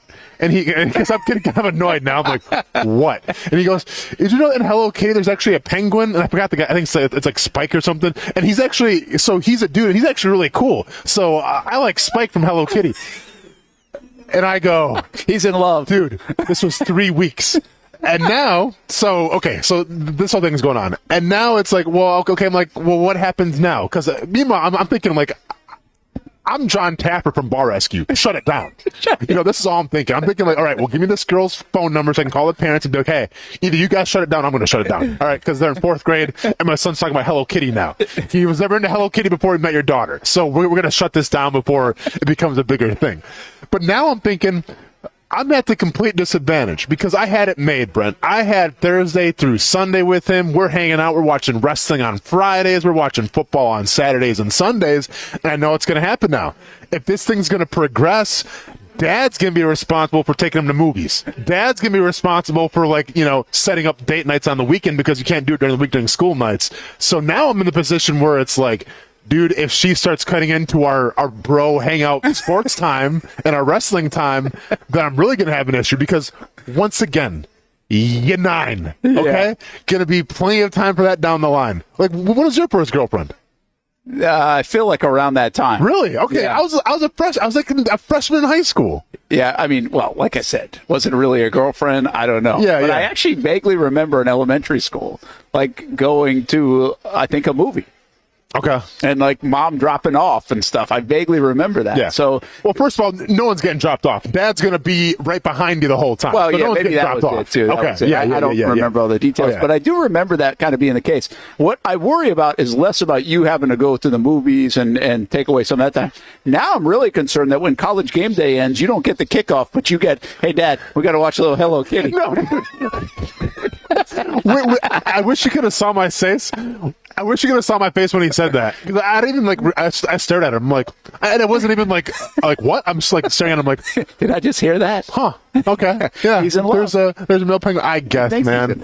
He thinks he is, man. But like, once again, listen, this is September. You get to there's no way there's still like an item here, but wait until Valentine's Day if this stuff's already starting to happen. Yeah, no, let's just relax here, right? Because we're a long ways away from that. We have NIL money to focus on right now. The last thing I need is a girlfriend taking away our college football time. All right, anime. We got to start building our brand. NIL money. Yeah, we have priorities here. But dude, you're not like Hamby. How old were you when you had a girlfriend? 19. Like your first one. Yeah, thank you, man. That's way too young. My kids, it's like it's later and later. It feels like that's what Ronan is surprising. Now, my sister's kids, or Chase, my nephew, feels like he was kind of getting in the girlfriend world like around Ronan's time. You get the same kind of report. I just feel like I grew up a little differently though, but like I think my mom kind of ruined that for me though as well, because I remember I remember the moment where it's like I'm not gonna have a girlfriend until I'm like in high school, because I distinctly remember I was in like second grade, Brent, and we went to my mom working 2 jobs. God bless her. So God bless her soul for putting up with me and then having to work 2 jobs to support and everything. But like I remember she picked me up from daycare one time, which is I got a surprise for you. Cool. I love surprises. We go to the movie theater. The first Power Rangers movie just came out, and we're going to go see it. Now, we're in the Power Rangers movie. I'm so excited. Couldn't be happier. Mom couldn't be more annoyed. Mom actually fell asleep 30 minutes into the movie because she was exhausted and she was tired. But I distinctly remember during this Power Rangers movie that they had to find like one of the powers of like one of like the giant Zord bots things, right? And the power lied with this woman who was like lived on this island, and she was kind of scantily clad and had long hair. And I was like, oh, dude, I'm sipping my pink lemonade and I'm like eating my popcorn like in awe of it. And here's my mom like, just snoring on the side. I'm like, all right, yeah, like, this is cool. Like, I probably shouldn't be watching this right now. This might be PG-13. Mom doesn't know. This might be PG-13 and I'm 8. And so I'm just like enthralled at this woman on the screen, and all of a sudden I just hear, and it's, by the way, it's the Power Rangers movie and it's like week 8 of it. So no one else is in the theater besides me and my mom, right? So it's just us hanging out and that's it. So I'm looking at the screen, sipping my lemonade, eating my popcorn with this woman on the screen, and all of a sudden I just hear, whoa, who's the babe on the TV, Oz? And, like, I turn to my left, my mom's, like, smiling at me, but, like, the fact that I heard my mom say, who's the babe, Oz? Like, for whatever reason, it was so cringy, and I was so embarrassed. Like, I was almost to the point of tears. I didn't want to finish the movie because I was so, like, just flabbergasted by what my mom just said. I'm like, oh, I'm never going to have a girlfriend. Yeah, no, that's never. it. Yeah, Mom, you just ruined it for Good move, Mom. Yeah, great move. Because I didn't until like I was in high school. So. You know what's wild? Like you just said, I remember when I was in like 4th, 5th, 6th grade, because like I didn't even have cable as a kid. Yeah. Like at all, not through high school. And my mom's like the Flintstones era. And, okay, yeah. And still is to some degree, but she does have like DirecTV now. And I remember going to my buddy's house, and that's where you'd see like the PG-13 movies or the rated R movies or whatever, because they were like totally different. Yeah. That was like the greatest time. Yeah. But now, like, I don't even think you get that, because now with YouTube and everything else, you see everything. Like, you almost can't, like, if you were a kid and you wanted to see some of that, you could probably just go on YouTube and see it. Yep. But we had to go to our buddy's house. The parents were a hell of a lot more lenient than ours to go see it. And of course, Mom and Dad, they didn't have any idea what was going on. Oh, they had zero clue, man. Right? Yep, zero clue. That's where you're getting your education. Learn how to grow up, man. Oh, yeah. I feel you. My best friend Pat, like his mom and dad were working, or like, so he was alone by himself a lot, or his older sisters. Yep. And he had the rule of the roost, man. We were eating pancakes with confetti sugar on it for breakfast, and we were watching like I don't know, you name your movie. I distinctly, I mean, dude, and that's the thing. Every group growing up back in those times, Brent, had that one friend. Yeah. Where the parents were just maybe working, and maybe it was like a sibling that was watching, but the sibling didn't care because the sibling was older and they had other things to worry about, so you could just kind of run up.